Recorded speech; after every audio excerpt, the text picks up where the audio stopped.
வணக்க நண்பர்களே, TNPSC group 4 தேர்வுக்கான aim TN group 4 services free பேட்ச்ல இன்றைய நம்ம பொது அறிவியல் வகுப்புல படிக்க இருக்கிற தலைப்பு வந்து உயிரியலின் முக்கிய கோட்பாடுகள் அப்படின்ற தலைப்பு வந்து படிக்க போறோம். இது நம்ம பயாலஜில ஃபர்ஸ்ட் டாபிக் அப்படின்னு சொல்லி பார்க்குறோம்.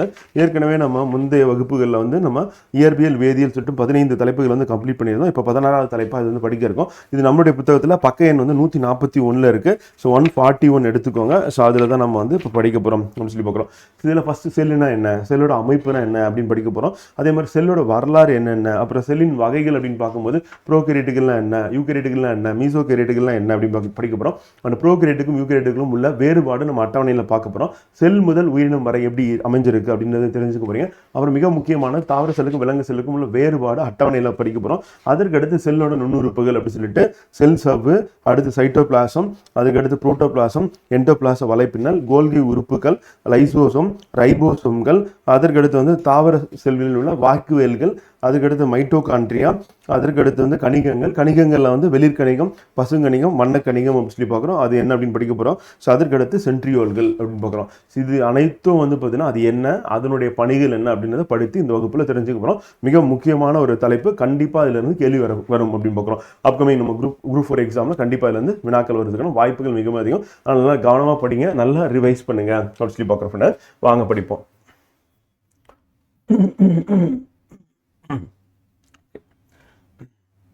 ஃபர்ஸ்ட் உயிரியலின் முக்கிய கோட்பாடுகள் அப்படின்னு சொல்லும்போது என்ன ஆகுதுன்னா, நம்ம உயிரியல் முக்கிய கோட்பாடாக இருக்கிறது வந்து நம்ம செல்லை தான் நம்ம அடிப்படையாக வந்து வச்சு சொல்லுவாங்க. இப்போ ஒரு செல் அப்படின்னு எடுத்துக்கிட்டோம் அப்படின்னா வந்து ஸோ அது உடல்ல எல்லா இடங்களும் இருக்குது. வந்து நம்ம அனைத்து விதமான பணிகளும் வந்து நம்ம நினைக்கிறோம் உறுப்புகள் செய்யுதுன்னு சொல்லிட்டேன். ஆனால் அந்த உறுப்புக்குள்ளே என்ன இருக்குன்னா திசு இருக்குது. அந்த திசுக்குள்ளே இருக்குன்னா செல் வந்து. அப்போ அந்த கட்டமைப்பு எப்படி அமைஞ்சிருக்குன்னா, செல்லெல்லாம் ஒன்றா சேர்ந்தால் திசுவை உருவாக்கும், திசுக்கெல்லாம் ஒன்றா சேர்ந்தால் உறுப்பு உருவாக்கும், இந்த உறுப்புகள்லாம் ஒன்றா சேரும் போது உறுப்பு மண்டலமாக மாறும். அந்த உறுப்பு மண்டலங்கள் தான் என்ன பண்ணுதுன்னா நம்ம உயிரினமாக வாழ்றதுக்கு காரணமாக இருக்குது. அப்போ நம்ம உடலில் எத்தனை வகையான உறுப்பு மண்டலங்கள் இருக்கு அப்படின்னா 8 வகையான உறுப்பு மண்டலங்கள் இருக்கு பார்க்கணும். அதுல பல்வேறு உறுப்புகள் வந்து பார்த்தீங்கன்னா ஒன்றிணைந்து அந்த செயலை செய்யறதுனால நம்ம இயங்கிட்டு இருக்கோம் அப்படிங்கிறோம். இதுல அடிப்படையா போய் பார்க்கும்போது நமக்கு என்ன இருக்கு அப்படின்னா செல் தான் இருக்கு அப்படிங்கிறோம். இப்போ உதாரணத்துக்கு நீங்க இப்ப பாக்குறீங்க, அப்ப கண்ணில் வந்து என்ன இருக்குன்னா குச்சி செல்கள், கூம்பு செல்கள் இருக்கு அப்படிங்கிறோம். இப்போ இந்த கூம்பு செல்கள் என்ன பண்ணும் அப்படின்னா வந்து பகல் நேரத்துல வந்து இந்த வண்ண ஒளியை வந்து பார்த்தீங்கன்னா பார்க்கறதுக்கு உதவியா இருக்கு அப்படிங்கிறோம். இரவு நேரத்துல டார்க்கா இருக்கும் போது, இருட்டா இருக்கும் போது அப்ப வந்து குச்சி செல்கள் அப்படின்றது பங்கு பெறுது. அப்போ அந்த செல்கள் தான் என்ன பண்ணணும் நம்ம பார்ப்பதற்கு காரணமாக இருக்குது அப்படின்னு பார்க்குறோம். இப்போ நம்ம வந்து சுவாசித்தலில் அப்படின்னு பார்க்கும்போது ஆக்சிஜன் வந்து கண்டிப்பாக அவசியம் நமக்கு தெரியும். இந்த ஆக்சிஜனை ரத்தத்தில் வந்து கொண்டு போய் சேர்க்கக்கூடிய வேலை யார் பண்ணுறாங்கன்னா ரத்த சிவப்பணுக்கள் அப்படின்னு சொல்லிட்டு அந்த செல்கள் தான் வேலை செய்யுது.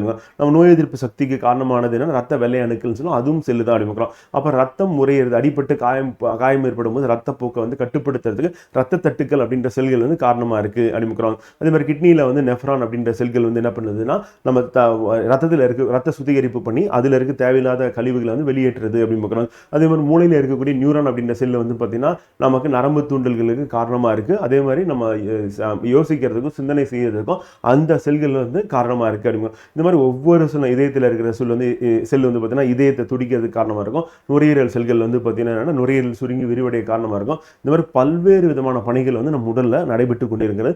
இது அனைத்துக்கும் மூல காரணமாக இருக்கிறது யார் அப்படின்னு பார்த்தீங்கன்னா, அடிப்படையாக இருக்கிறது யார் அப்படின்னு பார்த்தீங்கன்னா அந்த செல் தான் அப்படிங்கிறோம். அப்போ அந்த செல் என்ன, அந்த செல்லோட நுண்ணுறுப்புகள் என்னென்ன, அது என்னென்ன பணிகள் வந்து செஞ்சிட்டு இருக்கு செல்லுக்குள்ள அப்படின்றத நம்ம வந்து படிக்க போறோம். ஸோ அதற்கு அடுத்து நம்ம உடலியல் அப்படின்ற தலைப்புல வந்து பார்த்தீங்கன்னா அந்த உறுப்புகள் என்னென்ன பணியை செய்யுது அப்படின்னு பார்க்க போறோம். அந்த உறுப்புக்குள்ள இருக்கிறதா திசுக்குள்ள இருக்கிறதா செல் அப்படின்றத நம்ம புரிஞ்சுக்கணும். ஸோ அதுதான் நம்ம வந்து பார்க்க போறோம். இப்போ உயிரினங்களின் அடிப்படை அமைப்பு மற்றும் செயலழகா இருக்கிறது எதுன்னு கேட்பாங்க. அப்படி கேட்டாங்கன்னா அதை வந்து நம்ம செல் அப்படின்னு நம்ம சொல்லுவோம். ஸோ அது நமக்கு இம்பார்ட்டன்ட். அப்போ செயல் அழகா இருக்கிறது எது, அல்ல அடிப்படை அழகா இருக்கிறது எது அப்படின்னு சொல்லி கேட்பாங்க. அப்படி கேட்டாங்கன்னா அடிப்படை அமைப்பா செயலழகா இருக்கிறது வந்து செல் ஒரு உயிரின அனைத்து அடிப்படை பண்புகளையும் செயல்பாடுகளையும் கட்டமைக்கிறன. அப்போ அனைத்து விதமான அடிப்படை பண்பு இருக்கு, செயல்பாடு இருக்கு, அது எல்லாத்தையும் கட்டமைக்கிறது யாருன்னா இந்த செல்கள் தான் பார்க்கலாம். இப்போ இங்க இருக்கிறது வந்து பார்த்தீங்கன்னா விலங்கு செல் வந்து கொடுத்துருக்காங்க. அப்போ விலங்கு செல் அப்படின்னு பார்க்கும்போது விலங்கு செல் வந்து சுற்றி என்னன்னா செல் சவ்வு வந்து காணப்படுகிறது. இதுதான் வந்து நம்ம உட்கரு அப்படின்னு சொல்லி சொல்லுவோம். இது வந்து நியூக்ளியோலஸ் அப்படின்னு நம்ம சொல்லுவோம். உட்கரு மையம் அப்படின்னு சொல்லி சொல்லுவோம். அந்த உட்கரு மணி அப்படின்னு நம்ம சொல்லுவோம், நியூக்ளியோலஸ் அப்படின்னு பார்க்குறாங்க.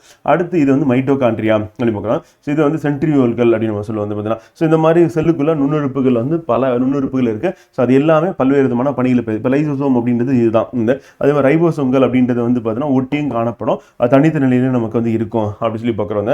ஸோ இந்த அதே மாதிரி வாக்குவேல்கள் அப்படின்றது வந்து சிறியதாக இருக்கும் அல்லது இல்லாமல் இருக்கும் விலங்கு செல் அப்படின்னு பார்க்குறவங்க. இந்த மாதிரி பல்வேறு விதமான நுண்ணுறுப்புகள் இருக்கு. ஒவ்வொரு நுண்ணுறுப்பையும் நம்ம வந்து அடுத்தடுத்து படிக்க போறோம் வச்சுக்கோங்க.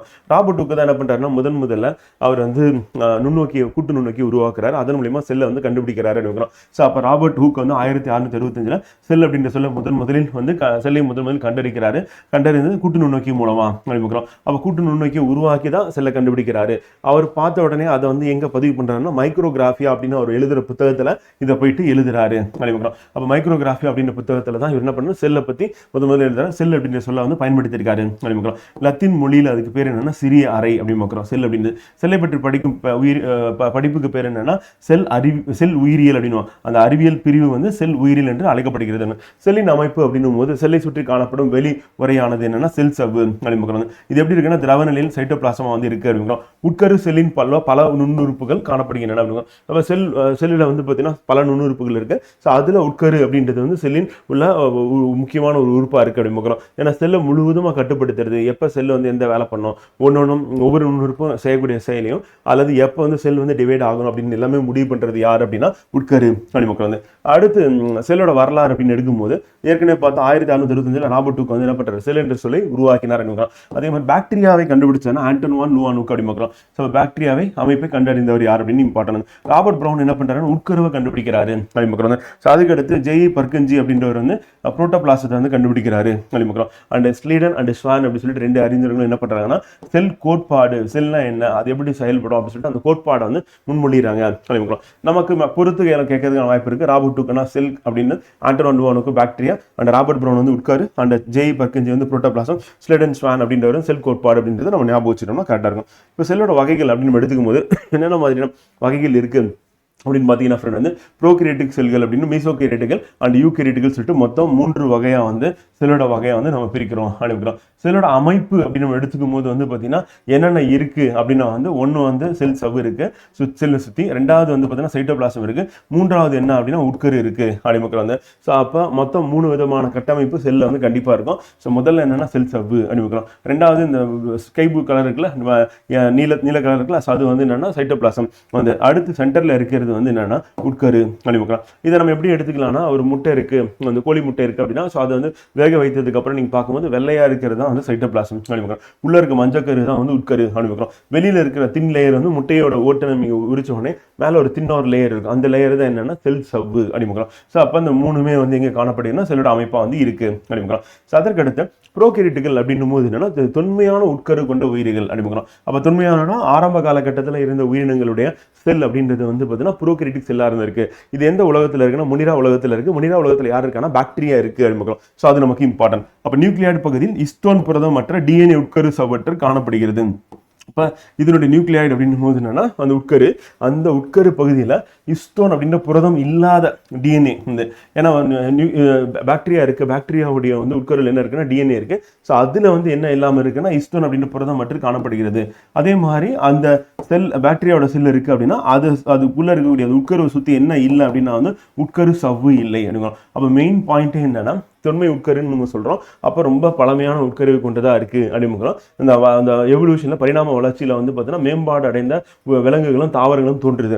அப்போ ஆரம்ப காலகட்டத்தில் இருந்த செல்கள் வந்து பார்த்தீங்கன்னா இந்த நிலையில இருக்கு. ஸோ அதனுடைய நியூக்ளியாய்டு வந்து உட்கரு சவ்வு அற்று காணப்படுகிறது அப்படின்றது முக்கியமான பாயிண்ட். அது வந்து ப்ரோகேரிட்டுகள் சொல்லலாம். ப்ரோகேரிட்டுகள் எடுத்துக்காட்டு எக்ஸெரிஷியா கோலை அப்படின்ற பாக்டீரியா வந்து சொல்லலாம். அது ஈகோலி பாக்டீரியான்னு சொல்லுவாங்க. அப்புறம் நிலப்பசும் பாசிகள் அப்படின்னு நம்ம சொல்லலாம். அப்புறம் மைக்கோபிளாஸ்மா அண்ட் கெட்சியா அண்ட் ஸ்பைரோகெரேட் அப்படி சொல்லிட்டு வந்து ரிக்ஷியா அண்ட் ஸ்பைரோகெரேட் அப்படி சொல்லிட்டு வந்து இது எல்லாமே வந்து பார்த்தீங்கன்னா நமக்கு தொன்மையான உட்கருக்களை கொண்ட ப்ரோகேரிட்டுகளுக்கு எடுத்துக்காட்டு அப்படின்னு பார்க்குறோம். அதே மாதிரி மொனிரா அப்படின்றது ப்ரோகேரிட்டிக் உயிரினம் அப்படின்னு நம்ம சொல்லுவோம். மொனிரா அப்படின்னா முதல் கிங்டம் அப்படின்னு சொல்லி சொல்லுவோம். ஸோ முதல் உலகம் அப்படின்னு சொல்லுவோம். இதில் என்ன இருக்குன்னா பாக்டீரியாவும் நீலப்பசும் பாசின்னு சொல்லி சைனோ பாக்டீரியாவும் இதில் வந்து காணப்படுகிறது அப்படிங்கிறோம். அதே மாதிரி இந்த செல்கள் வந்து எப்படி இயங்குது அப்படின்னா வந்து அமீபாய்டு இயக்கம் கொண்டதா வந்து இருக்கு அப்படிங்கிறோம். காரணம் என்னன்னா இதில் இருக்கக்கூடிய அந்த கசையில இருக்குல்ல, அந்த கசையை யூஸ் பண்ணி நீர்ல வந்து மிதந்துட்டு இருக்கும். ஸோ அப்போ நீர்ல போகும்போது வந்து அந்த கசையிலை பயன்படுத்துறதுனால அது வந்து போலிகால்கள் அப்படின்னு சொல்றோம். அப்போ அமீபாய்டு இயக்கம் கொண்டதா அந்த செல்லுலார் இயக்கமா வந்து இது வந்து இருக்கு அப்படிங்கிறோம். இதுக்கு பெஸ்ட் எக்ஸாம்பிள் வந்து பார்த்தீங்கன்னா சூடோபோடியம் அப்படின்னு அப்படின்ற பாக்டீரியா வந்து நம்ம சொல்லுவோம். இது வந்து ஒரு செல் அப்படி பார்க்குறோம். ஸோ அது என்ன பண்ணும், போலிகால்கள் மூலியமா நகர்ந்து போகுது அப்படி பார்க்குறோம். அதே மாதிரி ஆர்கியா அப்படின்றது வரலாற்று ரீதியாக மொனிரா வகுப்பை சார்ந்த ஒரு பாக்டீரியாவா இருக்கு அப்படி பார்க்குறோம். ஸோ அதுவும் நமக்கு இம்பார்ட்டன்ட் இருக்கும். அப்போ ஆர்கியானா என்ன அப்படின்னா வந்து அது வரலாற்று ரீதியாக வந்து ரொம்ப பழமையான ஒரு பாக்டீரியாவா வாழ்ந்துட்டு இருக்கு அப்படி பார்க்குறோம். அதே மாதிரி புரோட்டோசோவாக்கள் அப்படின்னும் போது அது எங்க வரும் அப்படின்னா வந்து அது யூகரியோட்டிக் சார்பூட்ட உயிரினங்களா வந்து இருக்கு அப்படி பார்க்குறோம். புரோட்டோசோவானா ஒரு செல் விலங்குன்னு சொல்லுவோம். அது வந்து புரோட்டிஸ்டாக்கள் என்று அழைக்கப்படுகிற இரண்டாவது உலகத்துல வாழ்ந்துட்டு இருக்க உலகம். மொத்தம் 5 உலகங்களை வகைப்படுத்திருப்போம். முதல் உலகம் வந்து முனிரா, ரெண்டாவது உலகம் அப்படின்றது வந்து அந்த புரோட்டிஸ்டாக்கள், அதுல தான் புரோட்டோசோவா அப்படின்றது வரும். ஸோ நம்ம அந்த பாயிண்ட்டை நம்ம அதுல சேர்த்துக்கலாம், யூகரியோட்டிக்ல சேர்த்துக்கலாம். அடுத்து மீசோகேரியட்டுகள் அப்படின்னு ஒரு வகை இருக்குன்னு சொல்லி டாஜ் வந்து ரீசெண்டாக 1966 தான் கண்டுபிடிக்கிறாரு அப்படிக்கலாம். இது வந்து 3வது வகை உயிரினங்கள், அதாவது ப்ரோகேரியட்டுகள் அண்ட் யூகேரியட்டுகள். இது இல்லாமல் மீசோகேரியட்டுகள் அப்படின்னு ஒரு வகை இருக்கு, ரெண்டுத்துக்கு நடுவில் அப்படி பார்க்குறோம். அப்படின்னா என்னன்னா சில ப்ரோகேரியட்டிக் பண்புகளையும் சில யூகேரியட்டிக் பண்புகளையும் பெற்றுள்ளதா வந்து இது வந்து இருக்கு. இப்போ நாக்டியூலியா என்ற புரோட்டோசோவாவும் அண்ட் ஜிம்னோடீனியம், பெரிடீனியம் அப்படின்ற தாவர மிதவை உயிரிகளும் வந்து டைனோபிளாசட்டுகள் இது எல்லாமே எதுல வருது அப்படின்னா வந்து மீசோகேரியட்டுகள் வருது. அப்போ மீசோகேரியட்டுகளுக்கு எடுத்துக்காட்டு என்ன அப்படின்னு தான் கேட்பாங்க. அப்படி கேட்டாங்கன்னா நாக்டியூலிடியா அப்படின்ற புரோட்டோசோவா வந்து சொல்லலாம். அது மாதிரி ஜிம்னோடியம் அண்ட் பெரிடினியம் அண்ட் தாவர மிதவை உயிரிகளா வந்து இருக்கு, அண்ட் டைனோபிளாசட்டுகள் அப்படி பார்க்குறோம். ஸோ இது எல்லாமே எதுல வருது அப்படின்னா வந்து மீசோகேரியட்டுகள். சொன்னது யாருன்னா டாஜ் அப்படின்றது சொல்றாரு. இது 2 பண்பும் இருக்கும், ப்ரோகேரியட்டிக் பண்பு இருக்கும், யூகேரியட்டிக் பண்புகளையும் கொண்டதா வந்து இருக்கிறதா மீசோகேரியட்டுகள் அப்படின்னா. அடுத்து யூகேரியட்டுகள் அப்படின்னும் போது உண்மையான உட்கரு கொண்டது. இதுதான் நமக்கு பல தடவை கேள்வி கேட்டாங்க, வெரி வெரி இம்பார்ட்டன்ட் அப்படி பார்க்கலாம். ஸோ உண்மையான உட்கரு கொண்ட உயிரிகளுக்கு யூகேரியட்டுகள் என்று பெயர் எடுக்கும். இது ப்ரோகேரியட்டிக் செல்களை விட பெரியது அப்படி பார்க்கலாம். இது எப்படி இருக்குன்னா ப்ரோகேரியட்டிக் செல்லை விட பெருசா வந்து இருக்கு அப்படி பார்க்கலாம். ஸோ அது இம்பார்ட்டன்ட். இதன் குரோமோசோம்களில் உள்ள டிஎன்ஏ ஆனது இஸ்டோன் புரதங்களால் ஆனது. அப்ப டிஎன்ஏ இஸ்டோன் புரதங்களால் ஆனது வந்து யூகேரியட்டுகள், இஸ்டோன் புரதங்கள் இல்லாதது அப்படின்னா வந்து ப்ரோகேரியட்டுகள் அப்படி பார்க்கலாம். ஸோ அது நம்ம ஞாபகம் வச்சுக்கோம். அது மாதிரி சவ்வற்றதுன்னா ப்ரோகேரியட்டுகள், சவ்வு சூழ்ந்த அப்படின்னா யூகேரியட்டுகள் வந்து. அப்ப சவ்வு சூழ்ந்தது அப்படி பார்க்கிறோம். அப்ப சவ்வு எங்க இருக்குன்னா பல செல் நுண்ணுறுப்புகளை கொண்டது. அப்ப செல் நுண்ணுறுப்புகளுக்கும் சவ்வு வந்து காணப்படுகிறது அப்படி பார்க்கிறது. அதே மாதிரி இதனுடைய உட்கரு வந்து சவ்வினால் சூழப்பட்டது அப்படி பார்க்கிறோம். அதை வந்து நம்ம யூகேரியட்டுகள். சவ்வு அற்றது அப்படின்னா வந்து ப்ரோகேரியட்டுகள் அப்படி பார்க்கிறோம். அதற்கு அடுத்து உள்ளுரை வந்து கூட்டுயிரி வாழ்க்கை வாழக்கூடியது அப்படின்னா இந்த யூகேரியட்டுகள் செல் இருக்கு அப்படின்னா அதுக்குள்ள வந்து சில செல்கள், அதுக்குள்ள இருக்க நுண்ணுறுப்பு வந்து பார்த்தீங்கன்னா அது ஒரு காலத்துல வந்து தனி ஒரு செல்லா இருந்திருக்கணும். அது இந்த செல்லுக்குள்ள என்ட்ரான உடனே என்ன ஆகுதுன்னா அதனோட கூட்டுயிரி வாழ்க்கை வாழுது. அந்த மாதிரி உள்ளுரை கூட்டுயிரி வாழ்க்கை வாழக்கூடியது எண்டோ சிம்பயாசிஸ் அப்படின்னு சொல்லி சொன்னோம். அதுக்கு எக்ஸாம்பிள் யாருப்பானா, ஒன்று வந்து மைட்டோகாண்ட்ரியா, இன்னொன்று என்ன அப்படின்னா வந்து நமக்கு பசுங்கணிகம் அப்படி பார்க்குறோம், அந்த குளோரோபிளாஸ்ட் அப்படின்னு. அப்போ மைட்டோகாண்ட்ரியா மற்றும் பசுங்கணிகள் வந்து பார்த்தீங்கன்னா கூட்டுயிரி உள்ளுரை கூட்டுயிரி வாழ்க்கை அப்படின்னா வந்து அப்போ இது வந்து வெளியில இருந்து இந்த செல்லுக்குள்ள என்ட்ரானது அப்படி பார்க்குறோம். அப்போ நார்மலாக ஒரு செல் இருக்கு அப்படின்னா அதுக்குள்ள இன்னொரு செல் வந்து என்ட்ராகி அதனுடைய ஒரு நுண்ணுறுப்பா வந்து மாறி இருக்கு காலப்போக்கில். அது யாருன்னா ஒன்று மைட்டோகாண்ட்ரியா, இன்னொன்று என்ன அப்படின்னா வந்து பார்த்தீங்கன்னா பசுங்கணிகங்கள் அப்படி பார்க்கலாம். ஸோ அப்போ பச்சையும் இருக்கக்கூடியது அப்படி பார்க்கலாம். ஸோ அப்போ இது ரெண்டுமே அந்த செல்லுக்குள்ள என்ட்ராகி அதனுடைய நுண்ணுறுப்பம் காலப்போக்கில் மாறி இருக்கு. ஸோ அதுக்கு எடுத்துக்காட்டு மைட்டோகாண்ட்ரியா பசுங்கணிகங்கள். அது வந்து உள்ளுரை கூட்டுயிர் வாழ்க்கை அப்படின்னு அதுக்கு பேர் வந்து எண்டோ சிம்பயாசிஸ் அப்படின்ற பேர் வந்து இருக்கு. அடுத்து ஒற்றை செல் அப்படின்னு யூகேரியட்டுகள் வந்து புரோட்டிசாவில் அடங்குகிறது. அப்போ புரோட்டிசாவில் இருக்கிறது யார் அப்படின்னா வந்து தண்ணியில மிதக்கக்கூடிய தாவர மிதவை நுண்ணுயிரிகள் அப்படின்னு சொல்லுவோம். அதே மாதிரி விலங்கு மிதவை நுண்ணுயிரிகள் சொல்லுவோம். அது பைட்டோ பிளான்டன் ஜூ பிளான்டன்கள் அப்படின்னு சொல்லுவாங்க. இது ரெண்டுமே தண்ணியில மிதந்துட்டு இருக்கு. இது வந்து புரோட்டிஸ்டா அப்படின்ற உலகத்தில் வரக்கூடியது. ஸோ அந்த புரோட்டிஸ்டா கிங்டத்தில் வரக்கூடிய இது வந்து பார்த்தீங்கன்னா தண்ணியில மிதக்கக்கூடியது ஒரு செல் பாசி அப்படின்னு, அதே மாதிரி ஒரு செல் விலங்கு அப்படின்னு நம்ம சொல்லுவாங்க. எடுத்துக்காட்டு என்ன அப்படின்னா வந்து பார்த்தீங்கன்னா இப்போ எக்ஸாம்பிள் வந்து பார்த்தீங்கன்னா கிளாமிடோமோனாஸ் வால்வாக்ஸ் அப்படின்றது ஒரு செல் பாசிக்கு எடுத்துக்காட்டா வந்து இருக்கு அப்படின்னு. அப்போ ஒரு செல் விலங்குக்கு எடுத்துக்காட்டு அப்படின்னும் போது வந்து இப்போ அமீபா அப்படின்னு சொல்லலாம், அது ஒரு செல் விலங்குக்கு எடுத்துக்காட்டு அப்படின்னு வந்து. ஸோ அதே மாதிரி வந்து நமக்கு யூக்ளினா அப்படின்றது வந்து தாவரத்துக்கும் விலங்குக்கும் நடுவில் இருக்கிறது. காரணம் வந்து பகல் நேரத்தில் வந்து சூரிய ஒளியை பயன்படுத்தி ஒளிச்சேர்க்கை வந்து பண்ணணும். இரவு நேரத்தில் வந்து பார்த்தீங்கன்னா பிறச்சார்பு ஊட்டமுறையை மேற்கொள்ளணும். ஸோ அப்போ 2 வகையான உணவு ஊட்டமுறை மேற்கொள்றதுனால கலப்பு ஊட்டமுறை அப்படின்னு சொல்லிட்டு நம்ம யூக்ளினா ஒரு பெஸ்ட் எக்ஸாம்பிளாக வந்து பார்ப்போம். நம்ம அடுத்த டாபிக்ல அதுதான் வந்து படிக்க இருக்கும் அப்படின்னு சொல்லி பார்க்குறோம். அடுத்து யூகேரியட்டுகள் அப்படின்னு பார்க்கும்போது எடுத்துக்காட்டு பெஸ்ட் எக்ஸாம்பிள் தாவர செல்கள், விலங்கு செல்கள், பெரும்பான்மையான பூஞ்சைகள், அப்புறம் ஆல்காக்கள் அப்படி பார்க்குறோம். இது எல்லாமே வந்து என்னவா இருக்கு அப்படின்னா ஒரு செல் விலங்குகளுக்கு எடுத்துக்காட்டு. என்னன்னா தெளிவான உட்கரு வந்து இதுல வந்து இருக்கும் அப்படின்றத முதல் பாயிண்ட். அப்புறம் செல் நுண்ணுறுப்புகளை சுத்தி என்ன இருக்குன்னா செல் சவ்வு காணப்படும் அப்படின்றது இன்னொரு பாயிண்ட், இம்பார்ட்டன்ட் பாயிண்ட் வந்து. அப்போ யூகேரியட்டிக் செல்கள் அப்படின்னும் போது வந்து தெளிவான உட்கரு இருக்கும், உட்கரு சுத்தி உட்கரு சவ்வு இருக்கும், செல் நுண்ணுறுப்புகள் அப்படி பார்க்குறோம். அதே மாதிரி ப்ரோகேரியட்டிக் யூகேரியட்டிக் ரெண்டுத்துக்குள்ள வித்தியாசம் என்ன அப்படின்னா ப்ரோகேரியட்டுகள் அப்படின்னும் போது சிறியதா இருக்கும், 1 to 10 மைக்ரோமீட்டர் அப்படிங்கும். யூகேரியட்டுகள்லாம் அதோட கொஞ்சம் பெருசா இருக்கும் அப்படி. அப்போ 5 to 100 மைக்ரோமீட்டர் அப்படி. அதே மாதிரி உட்கரு சபையினால் சூழப்பட்டிருப்பதில்லை. உட்கரு பொருள் வந்து பார்த்தீங்கன்னா உட்கரு சபையினால் சூழப்பட்டிருப்பதில்லை, தெளிவான உட்கருவை பெற்றிருப்பதில்லை. அப்போ இல்லை அப்படின்னு வர்றது ப்ரோகேரியட்டுகள். வந்து தெளிவான உட்கரு இருக்கு, உட்கரு சவ்வு சூழப்பட்டிருக்கும் அப்படின்னா அது வந்து என்னன்னா யூகேரியட்டுகள் அப்படி பார்க்குறோம். குரோமோசோம் ஒரே ஒரு குரோமோசோம் இருக்கிறது அப்படின்றது வந்து ப்ரோகேரியட்டுகள். ஒன்றுக்கு மேற்பட்ட குரோமோசோம் இருந்தால் அது வந்து யூகேரியட்டுகள் அப்படி பார்க்குறோம். நியூக்ளியோலஸ் காணப்படுவதில்லை அப்படிங்கிறோம். நியூக்ளியோலஸ் காணப்படுகிறது அப்படிங்கிறோம். அதுக்கு சவ்வினால் சூழப்பட்ட செல் நுண்ணுறுப்புகள் பெற்றிருப்பதில்லை. சவ்வு அப்படின்றது இருக்கவே இருக்காது. இல்லை அது உட்கருவா இருந்தாலும் சரி, செல் நுண்ணுறுப்பா இருந்தாலும் சரியா, இதுல வந்து பாத்தீங்கன்னா பெற்றிருக்கும் அப்படிங்கிறோம். உட்கரும் பெற்றிருக்கும், அது மாதிரி செல் நுண்ணுறுப்பு பெற்றிருக்கும் அப்படிங்கிறோம். செல் பகுப்பு, பிளத்தல், மொட்டு அரும்புதல் அப்படி சொல்லிட்டு அதன் மூலம் நடைபெறுகிறது அப்படிங்கிறோம். அதே மாதிரி மைட்டாசிஸ் மியாசிஸ் அப்படின்றது காணப்படுவதில்லை அப்படிங்கிறோம். மைட்டாசிஸ் அப்படின்னா உடல் செல் வந்து பகுப்படைகிறது. இப்போ நம்ம உடல் இருக்கிற செல் எல்லாம் வந்து பார்த்தீங்கன்னா அது பகுப்படையுது. ஏன்னா செல்கள் இறக்கும், புதிய செல் தோன்றும். அப்போ புதிய செல் தோன்றக்கூடிய முறைக்கு பேர் என்னன்னா மைட்டாசிஸ் அப்படின்னு நம்ம சொல்லுவோம். அதே வந்து இனப்பெருக்க செல்கள் வந்து தோன்றக்கூடியது அப்படின் போது அது வந்து மியாசிஸ் அப்படின்னும். அப்போ மைட்டாசிஸ் மியாசிஸ் இருக்காது அப்படின்னா அது என்ன சொல்லணும்னா ப்ரோகேரியேட்டுகள் சொல்லுவோம். மைட்டாசிஸ் மியாசிஸ் நடக்கும் அப்படின்னா வந்து பார்த்தீங்கன்னா அது யூகேரியேட்டுகள் அப்படின்னு சொல்லுவோம். ரைபோசோம் வந்து சிறியதா இருக்கிறது எங்க அப்படின்னா வந்து ப்ரோகேரியேட். ரைபோசோம் வந்து பெரியவையா இருக்கிறது என்ன அப்படின்னா வந்து யூகேரியேட்டுகள் அப்படிங்கிறோம். ஸோ இது நமக்கு இம்பார்ட்டன்ட் அப்படிங்கிறோம். எக்ஸாம் பண்ணலாம். அப்போ ப்ரோகேரியேட்டிக் செல் யூகேரியேட்டிக் செல்கள் வேறுபாடு அப்படின்னு சொல்லி கேட்டாங்க அப்படின்னா தெளிவாக படிச்சிட்டோம் அப்படின்னா ஈஸியாக நம்ம ஆன்சர் பண்ணிட்டு போயிடலாம். வந்து அடுத்து செல் முதல் உயிரினம் வரை. இப்போ செல் அப்படின்னு எடுக்கும்போது ஃப்ரெண்ட் வந்து செல்கள் ஒன்றாக சேர்ந்து திசுவை வந்து உருவாக்குகின்றன. பல செல்கள் ஒன்றா சேர்ந்து, அப்போ செல்லெல்லாம் ஒன்றா சேர்ந்த திசுவை உருவாக்கும். திசுக்கெல்லாம் ஒன்றா சேர்ந்தா உறுப்பை உருவாக்கும். இந்த உறுப்புக்கெல்லாம் ஒன்றா சேர்ந்தா உறுப்பு மண்டலத்தை உருவாக்கும் அப்படிங்கிறோம். இந்த உறுப்பு மண்டலம் தான் என்னன்னா உயிரினத்தின் பல்வேறு பணிகளை மேற்கொள்கிறது. அப்போ செல்லிலிருந்து ஒரு திசு, திசுலேருந்து உறுப்பு, உறுப்புலேருந்து உறுப்பு மண்டலம், உறுப்பு மண்டலத்திலிருந்து உயிரினம் அப்படின்னு பார்க்குறோம். இந்த ஆர்டரில் தான் வந்து பார்த்தீங்கன்னா உருவாகி இருக்கு அப்படின்னு பார்க்குறோம்.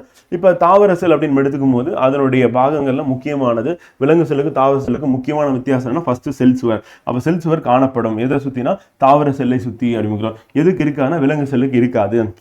ஸோ இது ஒரு முக்கியமான ஒரு பாயிண்ட். ஸோ அதுக்கு அடுத்து பசுங்கணிகம் அப்படின்றது வந்து பார்த்தீங்கன்னா தாவர செல்ல காணப்படும் அப்படிங்கிறோம். எங்கே இருக்காது விலங்கு செல்ல இருக்காது. அப்போ ஒளிச்சேர்க்கை செய்யறதுக்கு தேவையான பசுங்கணிகங்கள் இருக்கு, இல்லை பச்சையும் இருக்கு, அதுதான் ஒளிச்சேர்க்கை வந்து செய்யுது அப்படிங்கிறோம். அதற்கடுத்து முக்கியமான பாயிண்ட் வேக்குவல்கள் அப்படின்றது வந்து இங்கே பெரிதாக காணப்படுகிறது. எங்க அப்படின்னா வந்து தாவர செல்ல, விலங்கு செல்ல சிறியதாக இருக்கும், இருக்கவே இருக்காது அப்படிங்கிறோம். ஸோ அது ஒரு முக்கியமான ஒரு பாயிண்டா வந்து இருக்கு அப்படிங்கிறோம். ஸோ அப்போ இதை வந்து வேக்குவல்கள் அப்படின்னு எழுதிக்கலாம். ஸோ அப்போ வேக்குவல்கள்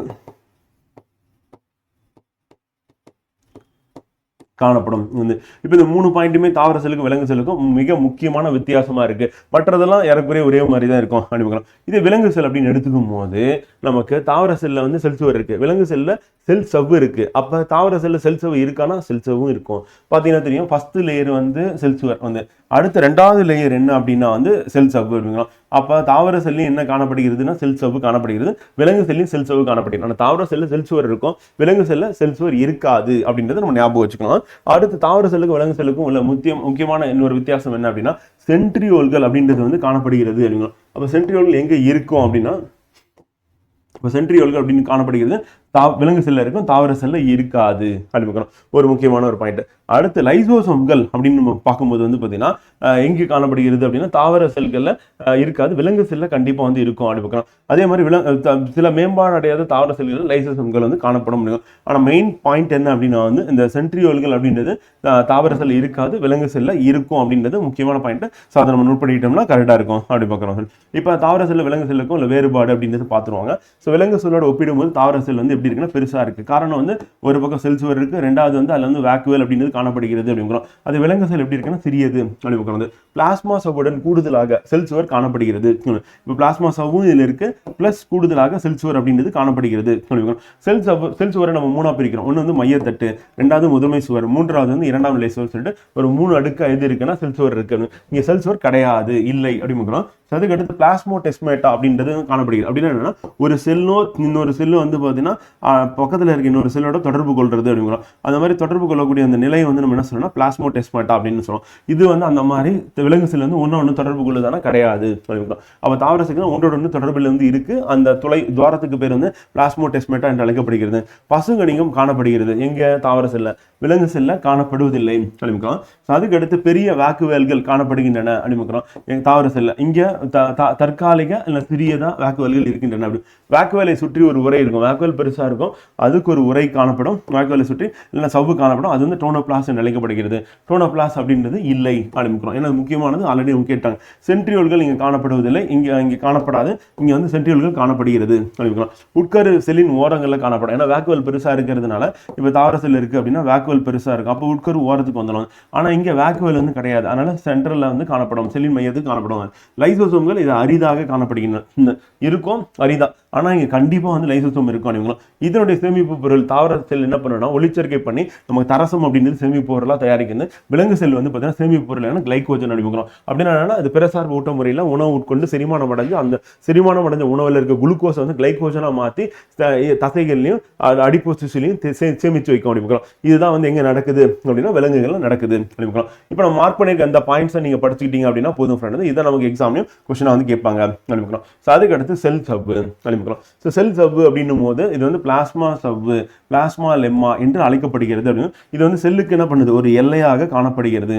அப்போ செல்லுக்கு ஒரு எல்லையாக உள்ளது பிளாஸ்மா சவ்வு, பிளாஸ்மா லெம்மா என்று அழைக்கப்படுகிறது அப்படின்னு பார்க்குறோம். ஸோ அது செல் சவ்வை நம்ம சொல்கிறோம் இம்பார்ட்டன்ட். இதனுடைய பணிகள் என்ன அப்படின்னா செல்லுக்குள்ள பொருட்களையும் செய்திகளையும் கடத்துகிறது அப்படிங்கிறோம். அதே மாதிரி எல்லாத்தையும் கடத்தாது, அதனால செலக்டிவா கடத்தும். அப்போ இந்த செல்லுக்கு எது தேவையோ அதை மட்டும் தான் கடத்தும். அதனால இதுக்கு என்ன பேர் அப்படின்னா தேர்வு கடத்து சவ்வு, அரை கடத்து சவ்வு அப்படின்னு எதை சொல்றோம்னா செல் சவ்வு நம்ம சொல்றோம். வந்து செல்லுக்கு ஒரு எல்லையாக இருக்கு. அப்போ செல்லை வந்து பாதுகாக்கும் வெளியே. அப்போ காயங்களிலிருந்து பாதுகாக்கக்கூடிய பணி வந்து யார் பண்றா அப்படின்னா இது செல் சவ்வு வந்து பண்ணுது அப்படிங்கிறோம். அதற்கடுத்து செல் சுவர் தாவர செல்லில் மட்டும் காணப்படும். அப்போ தாவர செல்லில் மட்டுமே இருக்கக்கூடியதான் வந்து எது இருக்குன்னா செல் சுவர் அப்படின்னு பார்க்குறோம். இது கூடுதல் பாதுகாப்பு தாவரங்களுக்கு கிடைக்குது அப்படிங்கிறோம்.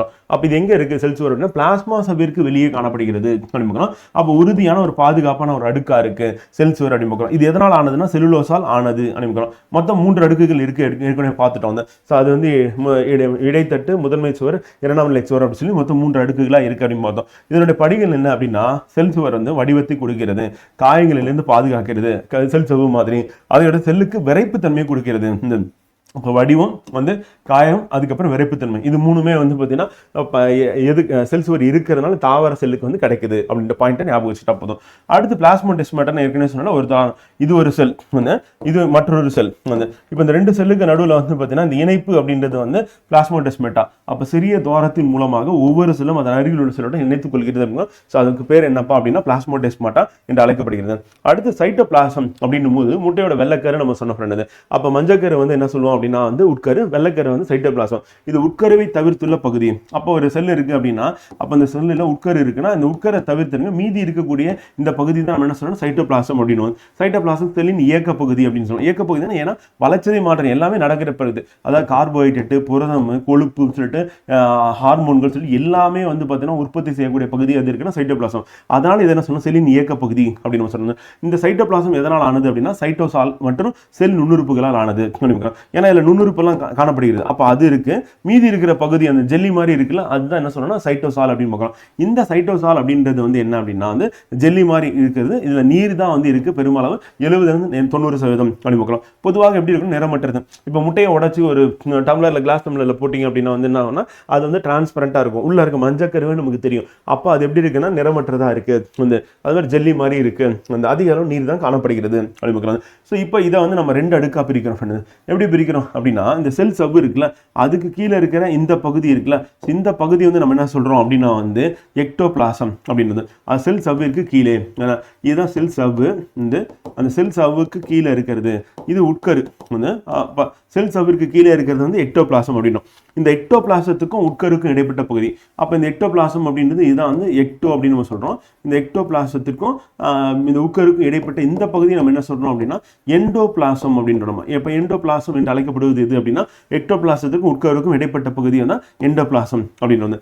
அப்போ எக்டோபிளாசம் எண்டோபிளாசம் சொல்லிட்டு மொத்தம் 2 பார்ட்டா வந்து பிரிக்கிறோம் அப்படின்னு பார்க்கலாம். எதை அப்படின்னா அந்த சைட்டோபிளாசம் வெள்ளைக்கருவை நம்ம பிரிக்கிறோம் அப்படின்னு பார்க்கலாம். ஸோ அது இம்பார்ட்டன்ட் வந்து. அடுத்து கார்போஹைட்ரேட்டுகள், கொழுப்புகள், புரதங்கள், அமினோ அமிலங்கள், கனிமங்கள் மற்றும் நீர் ஆகிய மூலக்கூறுகளை சைட்டோபிளாசம் பெற்றுள்ளது. அப்போ சைட்டோபிளாசம் எல்லாமே அங்கே தான் இருக்கு, உட்கரு தவிர்த்து மீது எல்லாமே அதுதான் சொல்லியாச்சு. அப்போ வளர்ச்சி மாற்றம் நடைபெறக்கூடிய இடமா எது இருக்குன்னா சைட்டோபிளாசம் இருக்கு அப்படின்னு பார்க்கலாம். அடுத்து கிளைகாலிசிஸ் அப்படின்னும் போது சுவாசித்தல் நிகழ்ச்சி வந்திருக்குல்ல ஸோ அது நடைபெறக்கூடிய இடமா எது இருக்குன்னா சைட்டோபிளாசம் அப்படி பார்க்கிறோம். ஏன்னா கிளைகாலிசிஸ் மட்டும்தான் சைட்டோபிளாசத்தில் நடக்கும், மற்ற எல்லாமே மைட்டோகாண்ட்ரியல் நடக்கும். வந்து அப்போ சுவாசித்தல் மொத்தம் 4 ஸ்டேஜில் வந்து நடக்கும். அது முதல் ஸ்டேஜ் வந்து சைட்டோபிளாசத்தில் கிளைகாலிசிஸ் அப்படின்றது நடக்கிறது. அப்போ கிளைகாலிசிஸ் அப்படின்றது வந்து ஒரு குளுக்கோஸ் மூலக்கூறு வந்து 2 பைருவேட் மூலக்கூறுகளாக உடைக்கும் வளர்ச்சிதை மாற்றம் அப்படிமுகம். இது நடைபெறக்கூடிய இடம் எங்க அப்படின்னா வந்து சைட்டோபிளாசம் அப்படிமுகம். அது மாதிரி சைட்டோபிளாஸ்மிக் மேட்ரிக்ஸ்குள் உள்ள கூழ்ம துகள்கள் வளைந்து வளைந்து செல்லும் இயக்கம் வந்து பிரௌனியன் இயக்கம் வந்து. அப்போ அதுக்குள்ள இருக்கக்கூடிய அந்த கூழ்ம துகள்கள் வளைந்து, ஏன்னா ஒரு இயக்கம் வந்து இருக்கு வளர்ச்சிதை மாற்றம் நடக்குது. அதுக்கு பேர் வந்து ப்ரௌனியன் இயக்கம். ப்ரௌனியன் இயக்கம் எங்கே நடக்கும்னு கேட்டாங்கன்னா சைட்டோபிளாஸ்மிக் மேட்ரிக்ஸில் நடக்கக்கூடிய ஒரு பகுதி. மேட்ரிக்ஸில் நடக்குது. சைட்டோபிளாஸ்மில் மேட்ரிக்ஸ் அப்படின்ற பகுதியில் எது நடக்குதுன்னா ப்ரௌனியன் இயக்கம் வந்து நடக்குது. அவ்வளோதான். ப்ரௌனியன் இயக்கம்னா என்னன்னா சைட்டோபிளாஸ்மில் நடக்கும் அப்படின்னு ஞாபகம் வச்சுக்கோங்க. ஸோ அது இம்பார்ட்டன்ட். அடுத்து சைட்டோபிளாஸ்மிக் ஸ்ட்ரீமிங்னா என்ன அப்படின்னா பொருட்களை சைட்டோபிளாசத்தின் உயிரியல் இயக்கம் விநியோகிக்க, அதில் இருக்கக்கூடிய கார்போஹைட்ரேட் புரதம் இருக்குது அப்படின்னா வந்து ஸோ அதை விநியோகம் பண்ணுது சைட்டோபிளாசம் முழுவதும். ஸோ அந்த விநியோகம் பண்ணக்கூடிய அந்த உயிரியல் இயக்கத்துக்கு பேர் என்ன பண்ணால் சைட்டோபிளாஸ்மிக் ஸ்ட்ரீமிங் என்று பெயர். இப்போ இந்த சைட்டோபிளாசம் என்ன பண்ணுது அப்படின்னா செல்லுக்குள்ளேயே நொதிகள், ஊட்டப்பொருட்கள் மற்றும் பிற மூலக்கூறுகள் பரவ துணை புரிகிறது. அப்படியே அந்த வெள்ளைக்கரு முழுவதும் பரவறதுக்கு அது வந்து காரணமா இருக்கு அப்படின்னு. ஸோ அது நமக்கு இம்பார்ட்டன். வந்து அடுத்த புரதங்கள், நியூக்ளியோடைடுகள், கொழுப்பு அமிலங்கள், மூலக்கூறின் உற்பத்தி சைட்டோபிளாசத்தில் நடைபெறுகிறது. வந்து அப்போ சைட்டோபிளாசத்தில் உற்பத்தி எல்லாமே அங்கே தான் நடக்கும். ஏன்னா உட்கரு அப்படின்றது என்னன்னா RNA DNA இருக்கும் ஃப்ரெண்ட், அவ்வளோதான். வந்து ஸோ அப்புறம் புரதம் இருக்கும். ஆனால் உட்கருக்கு வெளியே தான் என்ன இருக்குன்னா மற்ற எல்லாமே காணப்படுகிறது. அப்போ செல்லோட மைட்டோகாண்ட்ரியா, ரைபோசோம், லைசோசோம், கோல்கை உறுப்புகள் வந்து என்டோபிளாஸ்மிக் வலைப்பின்னல்னு சொல்லிட்டு எல்லா நுண்ணுறுப்பும் அங்கே தான் இருக்குது. அப்போ எல்லா செயலும் அங்கே தான் நடைபெறும். எல்லா உற்பத்தியும் அங்கே தான் நடக்கும். வந்து ஸோ அப்போ அனைத்து விதமான புரதங்கள், நியூக்ளியோடைடுகள், கொழுப்பு அமிலங்கள், மூலக்கூறின் உற்பத்தி சைட்டோபிளாசத்தில் நடைபெறுகிறது அப்படிங்கிறோம். இப்போ அடுத்து புரோட்டோபிளாசம்னா என்ன அப்படின்னா வெரி சிம்பிள் தான் ஃப்ரெண்ட். இப்போ நமக்கு சைட்டோபிளாசம்னா வெள்ளைக்கரு, உட்கருன்னா மஞ்சக்கரு, இது ரெண்டும் சேர்ந்தது தான் என்ன அப்படின்னா புரோட்டோபிளாசம். வந்து அப்போ உட்கருவின் உள்ளே இருக்கிறது அப்படின்றது, அப்புறம் வெளியில் உள்ள பகுதி பொருள் புரோட்டோபிளாசம். அப்படின்னு என்ன சொன்னா உட்கருக்கு வெளியே யார் இருக்கா அப்படின்னா சைட்டோபிளாசம் இருக்கு அப்படிங்க. அப்புறம் உட்கருக்குள்ள இருக்கிறது அப்படின்னா உட்கரு சாறு, அது உட்கரு நம்ம எடுத்துக்கலாம். இது ரெண்டும் சேர்ந்தது தான் நம்ம என்ன சொல்றோம் அப்படின்னா வந்து ஸோ புரோட்டோபிளாசம் அப்படின்னு நம்ம சொல்றோம். அப்போ புரோட்டோபிளாசம்னா என்னப்பா அப்படின்னா வந்து பார்த்தீங்கன்னா சைட்டோபிளாசமும் உட்கரும் சேர்ந்தது தான். அப்போ உட்கரின் உள்ளே உள்ள திரவம் அணுக்கரு திரவம் அல்லது நியூக்ளியோ பிளாசம் என்று அழைக்கப்படுகிறது. உட்கருக்கு வெளியே இருக்கிறது யாருன்னா சைட்டோபிளாசம் அப்படின்னு. அப்போ அந்த நியூக்ளியோ பிளாசமும் அதே மாதிரி சைட்டோபிளாசமும் ஒன்னா சேர்ந்தது. அதை நம்ம சிம்பிளா சொல்லுவோம் சைட்டோபிளாசம் பிளஸ் உட்கரு பிளாசம், உட்கரு அப்படின்னு நம்ம எடுத்துட்டோம்னா முடிஞ்சு போச்சு. ஆக மொத்தத்தில் வெள்ளைக்கரு மஞ்சக்கரு ரெண்டும் ஒன்னா சேர்ந்தா அதுதான் என்ன அப்படின்னா புரோட்டோபிளாசம் அப்படின்னு நம்ம சொல்லுவோம். ஸோ அதுக்கு அடுத்து எண்டோபிளாச வலைப்பின்னல் அப்படிங்கிறோம். எண்டோபிளாச வலைப்பின்னல்னா உட்கருவை ஒட்டி காணப்படக்கூடியது அப்படிங்கிறோம். இதுல ரெண்டா பிரிப்போம். ஒன்று சொரசொரப்பான, இன்னொன்று மென்மையான அப்படி சொல்லிட்டு இரண்டு வகையா வந்து இருக்கு எண்டோபிளாச வலைப்பின்னல். சொரசொரப்பான எண்டோபிளாச வலைப்பின்னல் அப்படின்னா இதுல பாத்தீங்கன்னா தெரியும், இதுல வந்து எது ஒட்டிட்டு இருக்கு அப்படின்னா வந்து இந்த ரைபோசோம்கள் ஒட்டி காணப்படும். வந்து அப்ப சொரசொரப்பான எண்டோபிளாச வலைப்பின்னல் அப்படின்னா ரைபோசோம்கள் இணைந்து காணப்படும். இது புரத சேர்க்கைக்கு உதவுகிறது அப்படிங்கிறோம். மென்மையான அப்படின்னு பார்க்கும்போது வந்து பாத்தீங்கன்னா இதுல என்ன இருக்காது அப்படின்னு பாத்தீங்கன்னா அந்த மென்மையான எண்டோபிளாச வலைப்பின்னல்ல அந்த ரைபோசோம் ஒட்டி காணப்படாது அப்படிங்கிறோம். ஆனா இது எதுக்கு உதவுது அப்படின்னா லிப்பிடுகள், ஹார்மோன்கள் வந்து உற்பத்திக்கு காரணமா இருக்கு. வந்து அப்ப சொரசொரப்பான எண்டோபிளாச வலைப்பின்னல் புரத உற்பத்தியில் ஈடுபடுகிறது. வளவளப்பான மென்மையான எண்டோபிளாச வலைப்பின்னல் அப்படின்னா வந்து பாத்தீங்கன்னா ஸ்டிராய்டுகள், லிப்பிடுகள் உற்பத்தியில் பங்கு பெறுகிறது. அப்ப ஸ்டிராய்டு அப்படின்றது நமக்கு லிப்பிடுகள் உற்பத்தியில் பங்கு பெறக்கூடியது எதுனா வளவளப்பானது, சொரசொரப்பானது புரத உற்பத்தி. அப்போ எண்டோபிளாச வலைப்பின்னல் அப்படின்னும் போது நம்ம வளர்ச்சியை மாற்றுறதுக்கு பெரிய பரப்பு, ஏன்னா இப்படி இருக்குல்ல, இப்படி வளைஞ்சு இருக்கிறதுனால அப்ப பரப்பு வந்து பெருசா இருக்கு. வந்து அதனால பெரிய பரப்பை வந்து கொடுக்கக்கூடியதா இருக்கு. வந்து செல்லின் வளர்ச்சி மாற்றம் நடைபெறக்கூடிய ஒரு இடமா வந்து இது இருக்குன்னா எண்டோபிளாச வலைப்பின்னல். அப்ப வளர்ச்சி மாற்றம் நடக்கிறது காரணமா இருக்கு, ஒரு புரத உற்பத்தி காரணமா இருக்கு, அண்ட் ஸ்டிராய்டுகள், லிப்பிடுனா கொழுப்பு உற்பத்திக்கு காரணமா இருக்கு அப்படின்னு அது எண்டோபிளாச வலைப்பின்னல். இதுல சொரசொரப்பானதுன்னா புரதம், வளவளப்பானது மென்மையானது அப்படின்னா ஸ்டிராய்டுகள், லிப்பிடுகள் அப்படின்னு ஞாபகம் வச்சுக்க வேண்டியது. அவ்வளவு சிம்பிளா இருக்குல்ல. அடுத்து கோல்கை உறுப்புகள் வந்து சவ்வினால் சூழப்பட்ட பைகள்.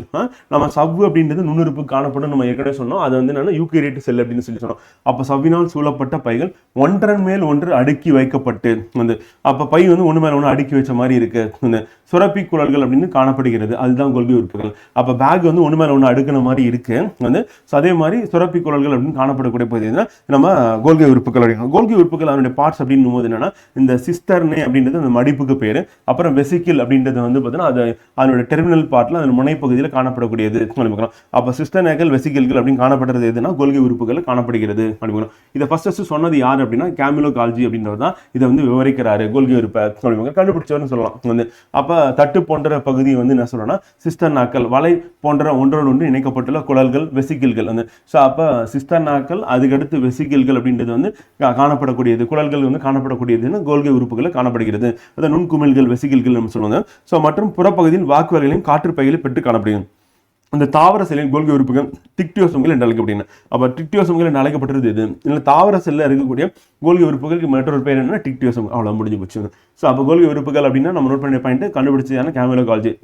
பை மாதிரி அடுக்கி வச்சிருக்காங்க மேலே பார்த்து பாயிண்ட். சிஸ்டர்னாக்கள், வெசிக்கிள்கள் காணப்படுகிறது. அடுத்து டிக்டியோசோம்கள் என்று அழைக்கப்படுகிறது. கோல்கை உறுப்புகளின் லைசோசோம்கள் உருவாக்கத்தில் பங்கு பெறுகின்றன. வந்து அப்போ கோல்கை உறுப்புகள் என்ன பண்ணாலும் லைசோசோம் உருவாக்க காரணமாக இருக்கு. இது எண்டோபிளாச வலைப்பின்னலோட சேர்ந்து தான் உருவாக்கும். அப்புறம் செல் சுவர் மற்றும் செல் சவ்வின் உற்பத்திக்கு இது காரணமா இருக்கு. அப்ப லைசோசோம் செல் சுவர் செல் சவ்வு இதனோட உற்பத்திக்கு வந்து காரணமா யார் இருக்கானா இந்த கோல்கி உறுப்புகள் வந்து இருக்கு அப்படின்னு பார்க்குறாங்க. அப்புறம் நொதிகளை சுரப்பது உணவு செரிமானம் பண்ணுது வந்து. அப்ப உணவு செரிமானம் அடையணும்னா கண்டிப்பா நொதி வந்து சுரக்கணும். அந்த நொதியை யார் சுரக்கிறாங்கன்னா கோல்கி உறுப்பு வந்து சுரக்குது. உணவிலிருந்து புரதத்தை பிரித்து செல்லுக்கும் உடலுக்கும் வலு சேர்ப்பது. அப்ப உணவுல இருந்து புரதத்தை பிரித்து தரக்கூடியது எது அப்படின்னா இந்த கோல்கி உறுப்புகள் தருகிறது அப்படின்னு பார்க்கலாம். அடுத்து லைசோசோம் அப்படின்னு பார்க்கும்போது இவன் செல்லின் முதன்மையான செரிமான பகுதியாக வந்து இருக்கு. அப்போ செல்லின் முதன்மையான செரிமான பகுதி எது அப்படின்னா வந்து லைசோசோம் என்று அழைக்கப்படுகிறது அப்படின்னு பார்க்கிறோம். இவை செல்லிலேயே சிதைவடைவதால் வந்து செல்லிலே சிதைவடை தற்கொலை பைகள் என்று அழைக்கப்படுகிறது அப்படின்னு பார்க்கிறோம். செரிக்கும் நொதிகளை கொண்ட சவினால் இது சூழப்பட்டுள்ளது அப்படின்னு பார்க்கிறோம். இதுல இருக்கிற அந்த செரிக்கும் நொதி வந்து என்னன்னா ஹைட்ரோலைட்டிக் என்சைம் அப்படின்னு சொல்லுவாங்க. ஸோ அப்போ ஹைட்ரோலைட்டிக் என்சைம் அப்படின்னு சொல்றது வந்து செரிமான நொதி அப்படின்னு பார்க்கிறோம். இது என்ன பண்ணுது அப்படின்னா வந்து செரிமானத்துக்கு காரணமா இருக்கு அப்படிங்க. அப்போ இதனுடைய உரை கிழிஞ்சதுன்னா அந்த ஹைட்ரோலைட்டிக் என்சைம் செரிமான நொதி வெளியே வந்துச்சுன்னா மொத்தமாகவே செல்லை வந்து செரிச்சிருது அப்படின்னு பார்க்கலாம். ஸோ அப்போ இந்த என்சைமோட பேர் என்ன ஹைட்ரோலைட்டிக் என்சைம் அப்படின்னு பேரு. ஓகேவா.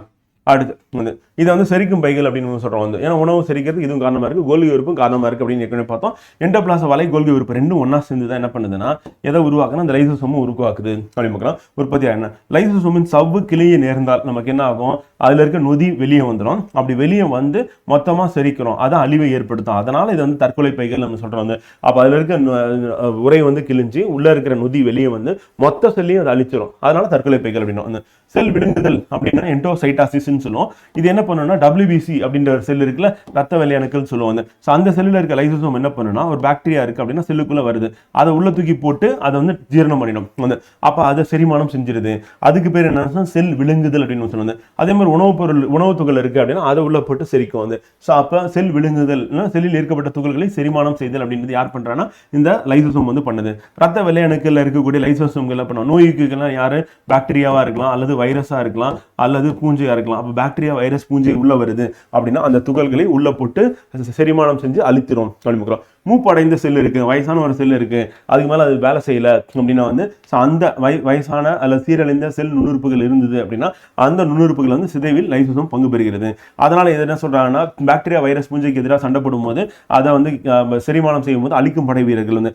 அதே நேரத்தில் வந்து நம்ம செல்லுக்குள்ள மூப்படைந்த சீரழிந்த செல் நுண்ணுறுப்பு இருக்குன்னா அதை தூக்கி போட்டு சரி பண்ணும்போது துப்புரவாளர்கள் கிளீன் பண்றது அப்படிங்கிறோம். அதுக்கடுத்து செல் நிர்வாகிகள் அப்படின்ற பேர் வந்து இதுக்கு வந்து கொடுக்குறாங்க. அப்ப செரிக்கும் பைகள் தற்கொலை பைகள் அப்படின்னு யாரை சொல்லணும்னா லைசோசோம் சொல்லுவோம். அழிக்கும் படை வீரர்கள் லைசோசோம் சொல்லுவாங்க. துப்புரவாளர்கள் அப்புறம் செல் நிர்வாகிகள் யாரை சொல்லணும் லைசோசோம். அப்ப லைசோசோம் பெயர்கள் மட்டும் பார்த்தீங்கன்னா ஒரு 5 விதமான பெயர்கள் இருக்கு. Very very important. திருப்பி நமக்கு கேட்கக்கூடிய ஒரு செல் நுண்ணுறுப்பா அது வந்து இருக்கு. அதுக்கடுத்து ரைபோசோம். ரைபோசோம்னாவே புரத உற்பத்தி தொழிற்சாலை ஞாபகம் வச்சுக்க வேண்டியது. இப்போ ரைபோசோம்கள் என்ன ரிபோ நியூக்ளிக் அமிலங்கள் மற்றும் புரதங்களால் ஆனது. அப்போ RNA மற்றும் புரதங்களால் ஆன சிறிய துகள்கள் தான் எது சொல்லணும்னா ரைபோசோம்கள் அப்படின்னு பார்க்கலாம். இதுக்கு முன்னாடி நம்ம பார்த்த லைசோசோம் வந்து என்னன்னா கோல்கி உறுப்பும் எண்டோபிளாச வலைப்பினாலும் ரெண்டு சேர்ந்து உற்பத்தி பண்ணுதுன்னு பார்த்தோம். இப்போ இதை யார் உற்பத்தி பண்ற ரைபோசோம்கள் அப்படின்னா வந்து நமக்கு RNA அப்படின்னா ரிபோ நியூக்ளிக் அமிலம், அப்புறம் புரதங்கள், இது ரெண்டு சேர்ந்து உற்பத்தி பண்ணுது அப்படின்னு. இது எப்படி இருக்கும் அப்படின்னா நம்ம ஏற்கனவே பார்த்தோம், சைட்டோபிளாசத்துல தனித்து காணப்படும், அங்கங்க காணப்படும். அதே மாதிரி எண்டோபிளாச வலைப்பினில் ஒட்டி காணப்படும். அப்ப சைட்டோபிளாசத்தில் தனித்தும் எண்டோபிளாச வலைப்பினில் இருந்து பரப்பில் ஒட்டியும் காணப்படுகிறது என்னன்னா ரைபோசோம்கள். ரைபோசோம்கள் 2 வகை இருக்கு, நீங்க பார்க்குற மாதிரி தான்.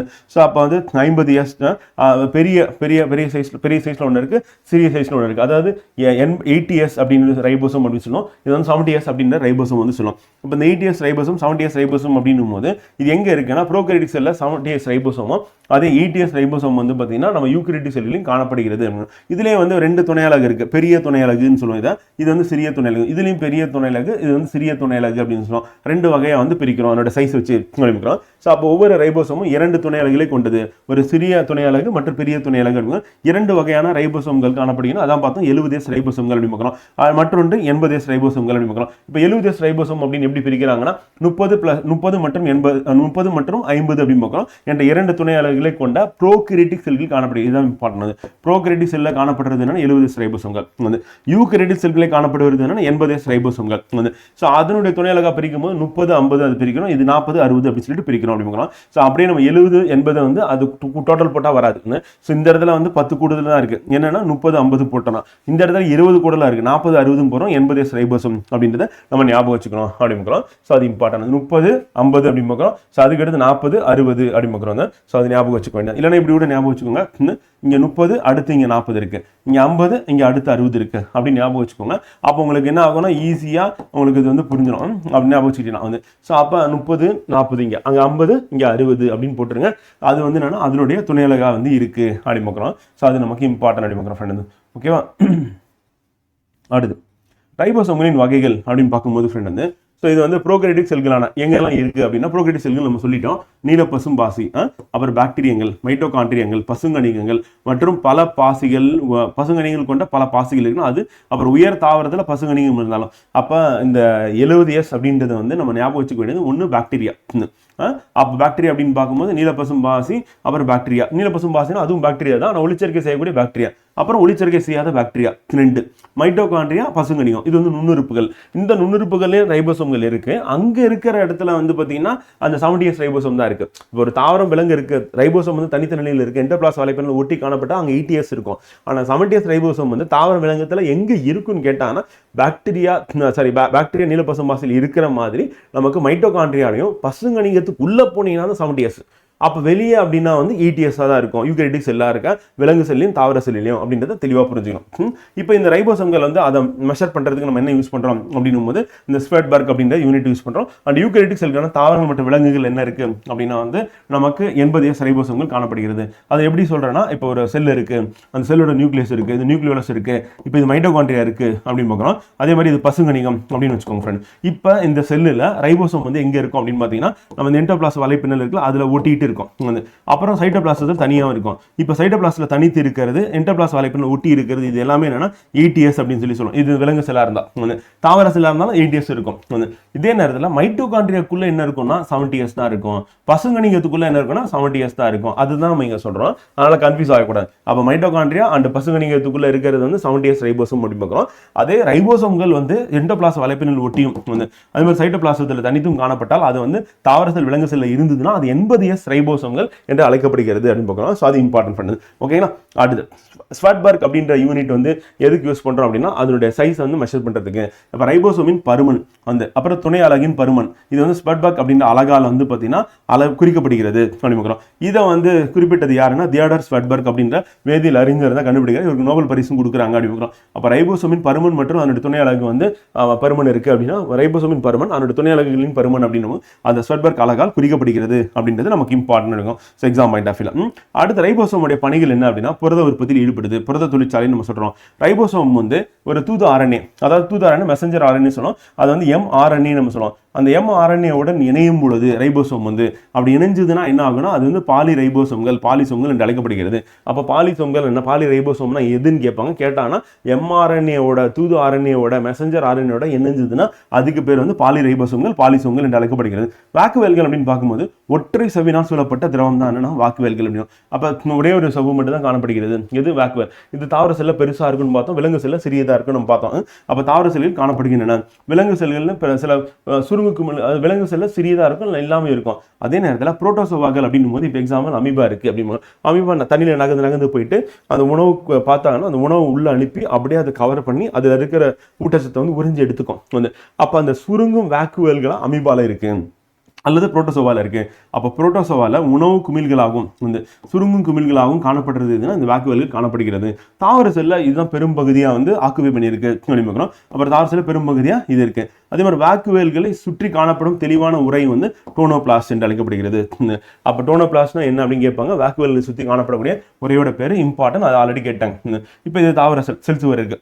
இதில் வாக்குவேல்கள் அப்படின்னு பார்த்தீங்கன்னா இதுதான் ஃப்ரெண்ட் வாக்குவேல். அப்போ இது என்ன பண்ணணும், இதை சுற்றி ஒரு உரை காணப்படும், அந்த உரைக்கு பேர் டோனோபிளாஸ்ட் அப்படின்னு பார்த்தோம். இதுக்குள்ள என்ன இருக்கு அப்படின்னா கனிம பொருட்கள், சர்க்கரைகள், அமினோ அமிலங்கள், கரைந்த கழிவு பொருட்கள் சொல்லிட்டு இது எல்லாமே எதில் காணப்படுகிறது அப்படின்னா இந்த வாக்குவேல்கள் காணப்படுகிறது. இது பெரும்பகுதி. அதனால தான் நியூக்ளியஸ் ஒரு ஓரமாக தள்ளி விட்டுச்சு உட்கருவை.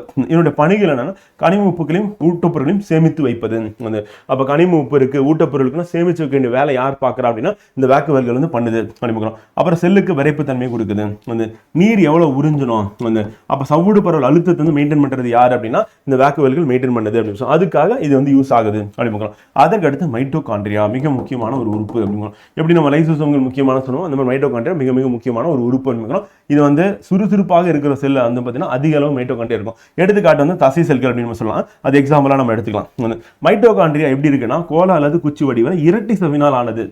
அப்ப இதுக்கு முன்னாடி நம்ம பார்க்கும்போது கூட நம்ம வேக்குவல் வந்து ஒரு சவ்வினால் ஆனது, மைட்டோகாண்ட்ரியா வந்து இரட்டை சவ்வினால் ஆனது. யூகேரியட்டிக்கல் அப்படின்னு எடுத்துட்டாவே அதோட செல் உறுப்புகள் வந்து இரட்டை சவ்வினால் ஆனது. அந்த இரட்டை சவ்வு எப்படி இருக்கு அப்படின்னு பார்த்தீங்கன்னா தெரியும். இதான் வந்து வெளியில இருக்கக்கூடிய வெளிப்புற சவ்வு அப்படின்னு.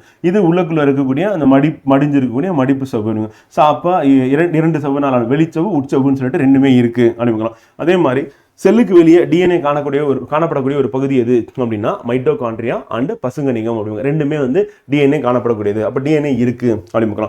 அடுத்து நம்ம மைட்டோகாண்ட்ரியா அப்படின்னு பார்க்கும்போது வந்து பார்த்தீங்கன்னா கிறிஸ்டே, அந்த மடிப்பு இருக்குல்ல, உள்சவ்வு மடிஞ்சிருக்குல்ல, அதுக்கு பேர் என்ன கிறிஸ்டே அப்படின்னு பார்க்கலாம். ஸோ அது நமக்கு இம்பார்ட்டன்ட். அது மைட்டோகாண்ட்ரியாவில் வந்து பார்த்தீங்கன்னா இருக்கக்கூடிய அந்த மேட்ரிக்ஸ் அப்படின்ற பகுதி காணப்படுகிறது. அதில் என்ன நொதிகள் இருக்கு, அந்த நொதிகள் என்ன பண்ணுது அப்படின்னா வந்து நமக்கு சுவாசத்தில் ஈடுபடுகிறது அப்படின்னு பார்க்கலாம். ஸோ அதுவும் நமக்கு வந்து இம்பார்ட்டன்ட் அப்படின்னு பார்க்கலாம். அடுத்து F1 துகள்கள் அப்படின்னு சொல்லுவோம், அதுவும் மைட்டோகாண்ட்ரியாவில் இருக்கு. அப்போ நம்ம சுவாசத்திற்கு தேவையான அந்த துகள்கள் காணப்படக்கூடிய பகுதி அப்படின்னா ஸோ அதுவும் F1 வந்து அப்போ ஆக்சிஜனம் அடைய வைக்கிறது அப்படின்னு. இதெல்லாம் உணவுப் பொருளை இல்லை தலைப்பொருளை அப்படின்னு மைட்டோகாண்ட்ரியா வந்து பண்ணுது. அப்போ மைட்டோகாண்ட்ரியா நோட் பண்ண வேண்டிய பாயிண்ட் வந்து இரண்டு சவினால் ஆனது அப்படின்னு இம்பார்ட்டன்ட், டிஎன்ஏ காணப்படுகிறது அப்படின்றது இம்பார்ட்டன்ட். அப்புறம் கிறிஸ்டே அப்படின்ற மடிப்புக்கு பேர் வந்து இம்பார்ட்டன்ட். F1 அப்படின்ற துகள்கள் காணப்படுது. மேட்ரிக்ஸ் அப்படின்றது வந்து மைட்டோகாண்ட்ரியால காணப்படக்கூடிய பகுதி. இங்கே தான் என்னன்னா நொதிகள் வந்து இருக்கு அப்படின்னு பார்க்கணும். ஸோ அது மட்டும் இல்லாமல் ரைபோசோம்கள் வந்து காணப்படுகிறது அப்படின்னு ஏற்கனவே பார்த்தோம். அதுதான் 70 ரைபோசோம் வந்து மைட்டோகாண்ட்ரியாக்குள்ள இருக்கு அப்படின்னு பார்த்தோம். ஸோ அது நமக்கு இம்பார்ட்டன்ட் அப்படின்னு பார்க்கலாம். ஸோ மைட்டோகாண்ட்ரியோட பிக்சர் தான் இது. நம்ம கட் பண்ணோம்னா இந்த மாதிரி கிறிஸ்டே மடிப்பு வந்து இருக்கு, உட்சவ்வு இருக்கு, வெளிச்சவ்வு இருக்கு, அந்த டிஎன்ஏ காணப்படுகிறது, அந்த மேட்ரிக்ஸ் அப்படின்றது வந்து இருக்கு, அப்புறம் F1 அப்படின்றது வந்து துகள்கள் வந்து இருக்கு அப்படின்னு பார்க்குறாங்க. இப்போ பாகங்கள் பார்த்தாச்சு. இப்போ வந்து டெக்ஸ்டா வந்து பார்த்துரும். இப்போ மைட்டோகாண்ட்ரியா செல் சுவாசத்திற்கு காரணமாகும், உணவிலிருந்து ஆற்றலை வெளியிடவும் செய்கிறது. அப்போ செல்லோட ஆற்றல் மையம் எதை சொல்றோம்னா மைட்டோகாண்ட்ரியா வந்து நம்ம சொல்றோம் அப்படின்னு பார்க்குறோம். அடுத்து உட்சவ்வு வந்து நம்ம என்ன சொல்றோம்னா கிறிஸ்டே அப்படின்னு, உட்சவ்வுக்குள்ள இருக்க பகுதி வந்து கிறிஸ்டே அப்படின்னு பார்க்குறோம். இந்த உட்சவ்வு இந்த கிறிஸ்டே அப்படின்னா மடிஞ்சு இருக்கிறது தான், நம்ம மடிஞ்சு இருக்கிறது வந்து கிறிஸ்டே அப்படின்னு நம்ம சொல்றோம். அடுத்து உட்பகுதியில் வந்து தலைப்பொருட்கள் வந்து நம்ம சொல்றோம் மேட்ரிக்ஸ் அப்படின்னு. இது வந்து சுவாசித்தலுக்கு தேவையானதா வந்து இருக்கு. அதுல F1 துகள்கள் ஆக்சிசோம்கள் அப்படின்றது காணப்படுகிறது அப்படின்னு பார்க்குறோம். இதுதான் வந்து என்ன பண்ணுது அப்படின்னா வந்து மைட்டோகாண்ட்ரியாவின் தலைப்பொருட்கள் நொதிகளையும் பெற்றுள்ளது அப்படின்னு. அப்ப மைட்டோகாண்ட்ரியால தலைப்பொருட்கள் நொதிகள் பெற்றுள்ளது அப்படின்னு. இதுதான் வந்து சுவாசத்திற்கு காரணமா இருக்கு. மைட்டோகாண்ட்ரியால அந்த கிறிஸ்டே அப்படின்றது என்னன்னா அந்த மடிப்புக்கு பேரு. அந்த தலைப்பொருட்கள் அப்படின்னு இருக்கக்கூடிய இடங்கள்னா மேட்ரிக்ஸ் அப்படின்னு. அப்ப அந்த தலைப்பொருள் தான் என்ன பண்ண போறோம்னா ஆக்சிஜனும் அடைய போகுது அப்படின்னு. தலைப்பொருள் என்னன்னா சுவாசத்திலான தலைப்பொருட்கள் அப்படின்னா கார்போஹைட்ரேட், புரோட்டீன், புரதம், அதுக்கு அடுத்து வந்து கொழுப்பு அப்படின்னு பார்க்குறோம். ஸோ அப்போ இந்த மூணுமே வந்து சுவாசத்தில் நமக்கு ஆக்சிஜனம் அடைய வைக்கக்கூடிய தலைப்பொருள்களா இருக்கு. இந்த F1 துகள்கள் அது ஆக்சிசோம்கள் அப்படின்றது இதை தான் உடச்சி ஆற்றலை வந்து வெளியிட போகுது அப்படின்னு. ஸோ அப்போ ஆற்றலை வெளியேற்றதுக்கு காரணமான நொதிகள் வந்து அங்கே இருக்கு அப்படின்னு. செல்லின் ஆற்றல் நிலையங்கள் எதுனா மைட்டோகாண்ட்ரியா. அந்த மைட்டோகாண்ட்ரியாவில் புரதங்கள், கொழுப்புகள் மற்றும் சிறிதளவு டிஎன்ஏ காணப்படுகிறது அப்படின்னு. ட்ரை கார்பாக்சிக் அமில சுழற்சி அப்படின்னு நம்ம சொல்லுவாங்க. ரெண்டாவது கிரிப்ஸ் சுழற்சி அப்படின்னு சொல்லுவாங்க, அல்லது சிட்ரிக் அமில சுழற்சி அப்படின்றது மைட்டோகாண்ட்ரியால் நடைபெறுகிறது அப்படின்னு. அடுத்து மூணாவது வந்து எலக்ட்ரான் கடத்து சங்கிலி அப்படின்னு. ஸோ அப்போ மைட்டோகாண்ட்ரியா அப்படின்னும் போது வந்து பார்த்தீங்கன்னா நமக்கு மொத்தம் ஒரு 3 ஸ்டேஜில் வந்து பார்த்தீங்கன்னா சுவாசத்தில் நடக்கும். ஏற்கனவே வந்து பார்த்தீங்கன்னா நம்ம கிளைகாலிசிஸ் அப்படின்றது சைட்டோபிளாசத்தில் நடக்கும் அப்படின்னு நம்ம ஏற்கனவே சொன்னோம். 2 பைருவிக் அமில மூலக்கூறுகள் வந்து உருவாக்குறதோட அந்த இது வந்து முடிஞ்சிருது கிளைகாலிசிஸ் அப்படின்னு. ஸோ அதுக்கு அடுத்து ட்ரை கார்பாக்சிக் அமில சுழற்சி அப்படின்னு TCA சுழற்சி அப்படின்னு பார்க்கலாம். அடுத்து கிரெப்ஸ் சைக்கிள் அப்படின்னு சொல்லுவோம், கிரெப்ஸ் சுழற்சி அல்லது சிட்ரிக் அமில சுழற்சி அப்படின்னு மைட்டோகாண்ட்ரியாவில் நடைபெறுகிறது அப்படின்னு பார்க்குறாங்க. ஸோ அதே மாதிரி கார்போஹைட்ரேட்டுகள், கொழுப்புகள் மற்றும் புரதங்கள் தான் என்ன பண்ணா ஆக்சிஜனேற்றம் அடைந்து ATP வடிவில் ஆற்றலை வெளியிடுகிறது. அப்போ எது வந்து ATP வந்து மாறுது, எது வந்து ஆக்சிஜன் வந்து யூஸ் பண்ணி ATP மாறுது அப்படின்னா கார்போஹைட்ரேட், கொழுப்பு, புரதங்கள் மூணுமே வந்து மைட்டோகாண்ட்ரியால ஆற்றலை வெளியிடக்கூடிய சுவாச தலைப்பொருள்களா இருக்கு அப்படின்னு. பணிகள் என்னப்பா அப்படின்னா வந்து ஆற்றல் மிகு கூட்டுப்பொருட்களை மைட்டோகாண்ட்ரியாவில் உற்பத்தி செய்கின்றன. அதுக்கு பேர் என்ன ATP, அடினோசின் ட்ரைபாஸ்பேட் அப்படின்னு பார்க்கிறோம். மைட்டோகாண்ட்ரியால் ஆக்சிகரணம் அப்படின்றது அந்த ட்ரைபாஸ்பேட் தான், அந்த P தான் வந்து ஆக்சிஜனேற்ற பாஸ்பீகரணம் நடக்குது அப்படிங்க. அந்த ATP அப்படின்னும் போது ட்ரை பாஸ்பேட், அந்த பாஸ்பேட் தான் என்ன ஆகுதுன்னா அங்கே ஆக்சிஜனம் அடைகிறது. அப்போ ஆக்சிஜனேற்ற பாஸ்பேட்டும் பெரும்பாலும் ATP உற்பத்தி செய்யப்படும் செல்லுலார் சுவாசத்தின் இறுதி நிலையாக இருக்கு. அப்போ சுவாசத்தில் இறுதி நிலையாக நம்ம சொல்லக்கூடியது செல்லுலார் சுவாசத்தின் இறுதி நிலை அப்படின்னும் போது நம்ம இந்த பாஸ்பேட் தான் என்ன மாறுது, பாஸ்பீகரணமாக வந்து மாறுது, அது ATP-யா வந்து மாறுது. அவ்வளோதான் மைட்டோகாண்ட்ரியா பொறுத்தவரை. அடுத்து நம்ம படிக்க இருக்கிறது வந்து கணிகங்கள். ஸோ கணிகங்கள் எப்படி இருக்கு அப்படின்னு பார்த்தீங்கன்னா ஃப்ரெண்ட் வந்து பார்க்கறதுக்கு தட்டு வடிவம் அல்லது முட்டை வடிவத்தில் இருக்கு. இது தாவர செல்ல மட்டுமே காணப்படும் அப்படின்னு. விலங்கு செல்ல இருக்காது அப்படின்னு நமக்கு தெரியும். வந்து மொத்தம் எத்தனை வகைப்படம்னா 3 வகைப்படும். அது என்ன 3 வகை அப்படின்னு கேட்டீங்கன்னா வெளிர் கணிகம், வண்ணக்கணிகம் அண்ட் பசுங்கணிகம் அப்படிங்கிறோம். வெளிர் கணிகம் அப்படின்னும் போது என்ன சொல்லுவோம், லூகோபிளாஸ்ட்கள் நம்ம சொல்லுவோம். அடுத்து வந்து ரெண்டாவது வந்து பார்த்தீங்கன்னா வண்ணக்கணிகம் அப்படின்னு வந்து அது குரோமோபிளாஸ்ட். மூன்றாவது வந்து பசுங்கணிகங்கள் அப்படின்னு பார்க்குறது. அப்போ வெளிர் கணிகம் லூகோபிளாஸ்ட் அப்படின்றது என்னன்னா இந்த தரசம் அப்படின்றத உணவுப் பொருளை சேமிச்சு வைக்கிறோம்னா இந்த கிழங்குல இருக்கிறது என்னன்னா அந்த வெளிர் கணிகங்கள் அப்படின்னு பார்க்கலாம். ஸோ அதுக்கு அடுத்து வண்ணக்கணிகங்கள் குரோமோபிளாஸ்ட் அப்படின்றது நம்ம என்ன சொல்றோம்னா தாவரங்களுடைய கனிகளுக்கும் பூக்களுக்கும் மலர்களுக்கும் வந்து நிறத்தை வந்து கொடுக்கக்கூடியது இருக்கும். அடுத்து பசுங்கணிகங்கள் அப்படின்னும் போது வந்து குளோரோபிளாஸ்ட்கள் அப்படின்னு எடுக்கும்போது அது வந்து பச்சையும் இருக்கு, அது ஒளிச்சேர்க்கை செய்து அப்படிங்கிறோம். அடுத்து வெளிக்கணிகம் அப்படின்னும் போது தரசம், கொழுப்புகள், புரதங்கள் வழியில் உணவை சேமித்து வைக்கும் அப்படின்னு. வண்ணக்கணிகங்கள் பச்சையும் நீங்களான மற்ற நிறமையில பெற்றுள்ள மஞ்சள் சிவப்பு நிறத்தில் காணப்படுகிறது அப்படின்னு. இது மலர்களுக்கு கனிகளுக்கு என்ன பண்ணுது, நிறத்தை அளிக்கின்றன. பசுங்கணிகம் வந்து எங்க இருக்குன்னா தாவரத்தோட இலையில இருக்கு. இதுதான் வந்து பச்சையம் காணப்படுகிறது அப்படிங்கிறோம். இந்த பச்சையம் தான் என்ன பண்ணா ஒளிச்சேர்க்கை செய்யறது காரணமா இருக்கு. பசுங்கணிகத்துக்குள்ள என்ன இருக்குன்னா இந்த கிரானாக்கள் அப்படின்னு சொல்லுவோம். இதை கிரானாக்கள்னா கேரம் போர்டு காயின்ஸ் அடுக்கிற மாதிரி இருக்குல்ல, இதுக்குள்ளதான் என்ன இருக்குன்னா இந்த பச்சையம் அப்படின்றது காணப்படுகிறது அப்படின்னு. இப்போ மைட்டோகாண்ட்ரியோட பாகங்கள் அப்படின்னு பார்க்கும்போது எப்படி நம்ம மைட்டோகாண்ட்ரியோட பாகங்கள் எப்படி பார்த்தோமோ அதே மாதிரி பசுங்கணிகங்களுடைய பாகங்கள் அப்படின்னு எடுக்கும்போது வெளிச்சவு இருக்கு, உட்சவு இருக்கு. அப்ப இரட்டை அடுக்கினால் ஆனது அப்படின்னு. அங்க நம்ம பார்க்கும்போது வந்து பாத்தீங்கன்னா அந்த மடிப்புக்கு பேரு கிறிஸ்டி அப்படின்னு பார்த்தோம். அதுக்கப்புறம் மேட்ரிக்ஸ் அப்படின்றத பார்த்தோம். அப்புறம் F1 பார்த்தோம். ஆக்சிஜன் செய்யக்கூடிய துகள்கள் வந்து அங்கே காணப்படுகிறது அப்படின்னு பார்த்தோம். இதெல்லாம் தலைப்பொருட்கள் அப்படின்னு காணப்படும். இது வந்து மைட்டோகாண்ட்ரியா. இப்ப பசுங்கணிகம் அப்படின்னு எடுக்கும்போது அதுக்கு நம்ம முக்கியமான பாயிண்ட்ஸ் என்னன்னா வெளிச்சவு உட்சவு இருக்கு அப்படின்னு பார்க்கணும். அப்புறம் இந்த கேரம் போர்டு காயின் அடுக்கிற மாதிரி இருக்குல்ல, அதுக்கு பேர் என்ன கிரானாக்கள் அப்படின்னு. ஒவ்வொரு கிரானாவுக்கும் என்ன பண்ணிருப்பாங்க அப்படின்னா ஒரு கவர் போட்டிருப்பாங்க. அதுக்கு பேர் என்னன்னா தைலக்காய்டுகள் அப்படின்னு பார்க்குறாங்க. இப்ப இந்த கிரானா இல்லாத பகுதி வந்து ஸ்ட்ரோமா அப்படின்னு பார்க்குறோம். இந்த ஸ்ட்ரோமா தான் என்ன பண்ணுன்னா ஒளிச்சேர்க்கைக்கு தேவையான நொதிகள் காணப்படுகிறது. அங்க எப்படி வந்து மேட்ரிக்ஸ் அப்படின்ற இடத்துல வந்து பாத்தீங்கன்னா நம்ம F1 துகள்கள் இருக்கு, அந்த ஆக்சிஜன் மேட்டம் செய்யக்கூடிய நொதிகள் வந்து காணப்படுதுன்னு பார்த்தோம். அதே மாதிரி இங்க ஒளிச்சேர்க்கை செய்வதற்கான நொதிகள் காணப்படக்கூடிய பகுதி என்ன அப்படின்னா ஸ்ட்ரோமா. உள்ள இருக்க பகுதி வந்து லூமன். இதுக்குள்ளதான் என்ன இருக்குன்னா பச்சையம் இருக்கு. அப்ப பச்சையம் எங்கப்பா இருக்கு அப்படின்னா வந்து நமக்கு கிரானா உள்ள காணப்படுகிறது. மைட்டோகாண்ட்ரியா அப்படின்னு எப்படி நம்ம டிஎன்ஏ இருக்குன்னு பார்த்தோம், அதே மாதிரி நமக்கு பசுங்கணிகத்தில் என்ன இருக்குன்னா டிஎன்ஏ காணப்படுகிறது. அது இம்பார்ட்டன்ட். அப்புறம் இதுல முக்கியமான பாயிண்ட் என்னன்னா ஸ்ட்ரோமா அப்படின்றது வந்து இந்த ஒளிச்சேர்க்கை தேவையான நொதிகள் காணப்படக்கூடிய பகுதி. அதுக்கடுத்து இந்த கேரம் போர்டு காயின் அடுக்கி வச்ச மாதிரி இருக்குல்ல, அதுக்கு பேர் வந்து கிரானம் அப்படின்னும். ஒவ்வொரு காயினுக்கும் வந்து ஒரு கவர் போட்டோம் அப்படின்னா அதுக்கு பேர் வந்து தைலக்காய்டுகள் என்று அழைக்கப்படுகிறது அப்படின்னு. ஸோ அது இம்பார்ட்டன்ட் வந்து. அப்புறம் ரைபோசோம் அப்படின்றது காணப்படுகிறது. இது 70s ரைபோசோம் அப்படின்னு பார்த்தோம். மைட்டோகாண்ட்ரியாலும் சரி பசுங்கணிகத்திலையும் இருக்கக்கூடிய ரைபோசோம் வந்து 70s. வெளிச்சவு உட்சவு அப்படின்றது காணப்படுகிறது அப்படின்னு பார்த்தோம் வந்து. ஸோ அது நமக்கு இம்பார்ட்டன்ட். தரசமணிகள் அப்படின்னும் போது என்னன்னா நமக்கு ஸ்டார்ச் வந்து இதுல வந்து காணப்படுகிறது. மெயின் பாயிண்ட் என்ன, டிஎன்ஏ, ஸ்ட்ரோமா, தைலக்காய்டு, கிரானம், ரைபோசோம் வந்து காணப்படுகிறது. உட்சவு வெளிச்சவு அப்படின்றது நமக்கு வெரி வெரி இம்பார்ட்டன்ட். அதுதான் நமக்கு எக்ஸாம்ல கொஸ்டின் அவங்க கேட்பாங்க அப்படின்னு. பசுங்கணிகம் அப்படின்னு பார்க்கும்போது ஒளிச்சேர்க்கை நிறமையான பச்சையம் பெற்றுள்ள பசுமை நிறத்தால் ஆன கணிகங்கள் அப்படிங்கிறோம். ஒவ்வொரு கணிகமும் எதனால் ஆனது, இரட்டை சவினால் ஆனது அப்படிங்கிறோம். இரட்டை உரை வந்து இருக்கு. உட்சவு கணிகளின் முழு நிலத்திற்கும் லேமலாக்கள் அமைந்து காணப்படுகிறது. லேமலாக்கள் அப்படின்றது இங்க இருக்கு. அங்க வந்து கிறிஸ்டியன் பார்க்கிறோம். இங்க உட்சவு கணிகளின் முழு நிலத்துக்கு லேமலாக்களாக அமைந்து காணப்படுகிறது. சில பகுதியில் லேமலாக்கள் தடித்து இருக்கு. உட்சவு வந்து பார்த்தீங்கன்னா லேமலாக்கள் அப்படின்னா அது வந்து தடித்து இருக்கு. அது வந்து என்ன சொல்றோம்னா நாணயங்கள் அடுக்கி வச்ச மாதிரி இருக்கு. அதுக்கு பேர் தான் நம்ம என்ன சொல்றோம்னா கிரானாக்கள் அப்படிங்கிறோம். அப்ப லேமலாக்கள் தடித்து காணப்படக்கூடிய பகுதி உள்ள திடீர்னு தடித்து இருந்ததுன்னா அது கிரானா அப்படின்னு பார்க்குறோம். இந்த ஒவ்வொரு கிரானாக்கும் நம்ம ஒரு பை போட்டிருக்கோம் அப்படின்னா வந்து பார்த்தீங்கன்னா கிரானாக்கு தட்டு வடிவ பை இருக்கு அப்படின்னா அதுக்கு பேர் வந்து தைலக்காய்டுகள் அப்படின்னு வந்து. இந்த கிரானாக்கள் உட்பகுதியில தான் என்ன இருக்கு அப்படின்னா வந்து பச்சையம் வந்து இருக்கு. பச்சையம் எங்க இருக்குன்னு கேட்டாங்கன்னா கிரானாவுக்கு உள்ள இருக்கு, அந்த காயினுக்கு உள்ள இருக்கு அப்படின்னு பார்க்கலாம். அது மாதிரி தலைப்பொருளின் தைலக்காய்டுகள் அற்ற பகுதி வந்து தலைப்பொருள் தைலக்காய்டுகள். தைலக்காய்டு அந்த அடிக்க வச்சிருக்க காய்கள் அது இல்லாத பகுதி வந்து ஸ்ட்ரோமா அப்படின்னு வந்து. இது ஒளிச்சேர்க்கையின் பங்கு பெற்ற எண்ணற்ற நொதிகளை ஸ்ட்ரோமா பெற்றுள்ளது. அப்ப ஸ்ட்ரோமா அப்படின்றது என்னன்னா ஒளிச்சேர்க்கை தேவையான எண்ணற்ற நொதிகளை அங்க பெற்றுள்ளதா இருக்கு. கணிகங்கள் அப்படின்னும் போது வந்து பிளாட்டிகாஸ் என்ற கிரேக்க சொல்லிலிருந்து பிளாஸ்டிட் என்ற பதம் வந்து உருவாச்சு அப்படின்னு பார்க்கிறோம். இந்த பதத்தை சொன்னது யாரு அப்படின்னா வந்து பார்த்தீங்கன்னா பயிரிட்டா ஷிம்பர் அப்படின்றது தான் பயிரிடுறாங்க. ஷிம்பர் வந்து கணிகங்கள் ஒன்றிலிருந்து மற்றொன்றாக மாறிக்கொள்ளும் தன்மை இருக்கு. அப்படின்னா என்ன அர்த்தம்னா இப்போ பசுங்கணிகம் இருக்குன்னா அது வண்ண கணிகமா வந்து மாறுது அப்படின்றது. அப்போ மாறிக்குள்ளும் திறன் உடையது அப்படின்னு சொல்லி சொன்னது யார் அப்படின்னா வந்து ஷிம்பர் வந்து சொல்றாரு. இங்க பாத்தீங்கன்னா தெரியும் பசுங்கணிகம் வந்து வெளிர் கணிகமா, வெளிர் கணிகம் பசுங்கணிகமும் மாறும், வெளிர் கணிகம் வண்ண கணிகமும் மாறும், அதே வண்ண கணிகம் வெளிர் கணிகமும் மாறும் வந்து. அதே மாதிரி வண்ண கணிகம் பசுங்கணிகம், பசுங்கணிகம் வண்ண கணிகம். அப்போ இது வந்து மாறக்கூடிய தன்மை கொண்டதா வந்து இருக்கு அப்படின்னு பார்க்கிறோம். ஸோ அது நமக்கு இம்பார்ட்டன்ட் அப்படின்னு. இப்போ கணிகங்கள் அப்படின்னு பார்க்கும்போது வண்ண கணிகங்கள்லாம் குரோமோபிளாஸ்ட், வெளி கணிகங்கள் அப்படின்னா லூகோபிளாஸ்ட் அப்படின்னு பார்க்கணும். இப்போ பசுங்கணிகம் அப்படின் போது என்னன்னா பசும் பாசிகள்ல உயர் தாவரங்கள் காணப்படுகிறது. இதுல பச்சையம் ஏ பச்சையம் பின்னு சொல்லிட்டு 2 வகையான பச்சையம் வந்து இருக்கு அப்படின்னு பார்க்குறோம். ஸோ அது இம்பார்ட்டன்ட். அதுக்கடுத்து அமிலோபிளாஸ்ட் அப்படின்றது என்னன்னா தரசத்தை சேமித்தல் அப்படின்னு பார்க்குறோம். இது வந்து மேல வெளிர் கிடைக்கும் அப்படின்னு லூக்கோபிளாஸ்ட் அப்படின்னும் போது வந்து பார்த்தீங்கன்னா இது வந்து உணவுப் பொருட்களை சேமிக்கிறது. தரசத்தை சேமிக்கக்கூடியது எது இருக்குன்னா அமிலோபிளாஸ்ட் அப்படின்றது பிளாஸ்ட் அதுக்குன்னு சொல்லிட்டு இருக்கு ஸ்பெஷலா வந்து. அதே மாதிரி பேயோபிளாஸ்ட் அப்படின்னு என்னன்னா பழுப்பு பாசிகள்னு சொல்லுவோம். இந்த டேனோபிளாஜெட்டுகள்ல வந்து பியூகோசாந்தின் அப்படின்னு நிறமி வந்து காணப்படுகிறது. அப்போ பழுப்பு பாசிகள் இருக்கக்கூடியது என்னன்னா பேயோபிளாஸ்ட் அப்படின்னு பார்க்கலாம். எப்படி நம்ம வந்து எப்படி வந்து குளோரோபிளாஸ்ட் அப்படின்னு நம்ம சொல்லும்போது பசுங்கணிகள்னு சொல்லும்போது பச்சை நிறத்தில் இருக்கும். அந்த மாதிரி பேயோபிளாஸ்ட்னா பழுப்பு நிறத்தில் இருக்கும் அப்படின்னு பார்க்குறோம். அது மாதிரி ரோடோபிளாஸ்ட் அப்படின்னா சிவப்பு நிறத்தில் இருக்கக்கூடிய பாசி.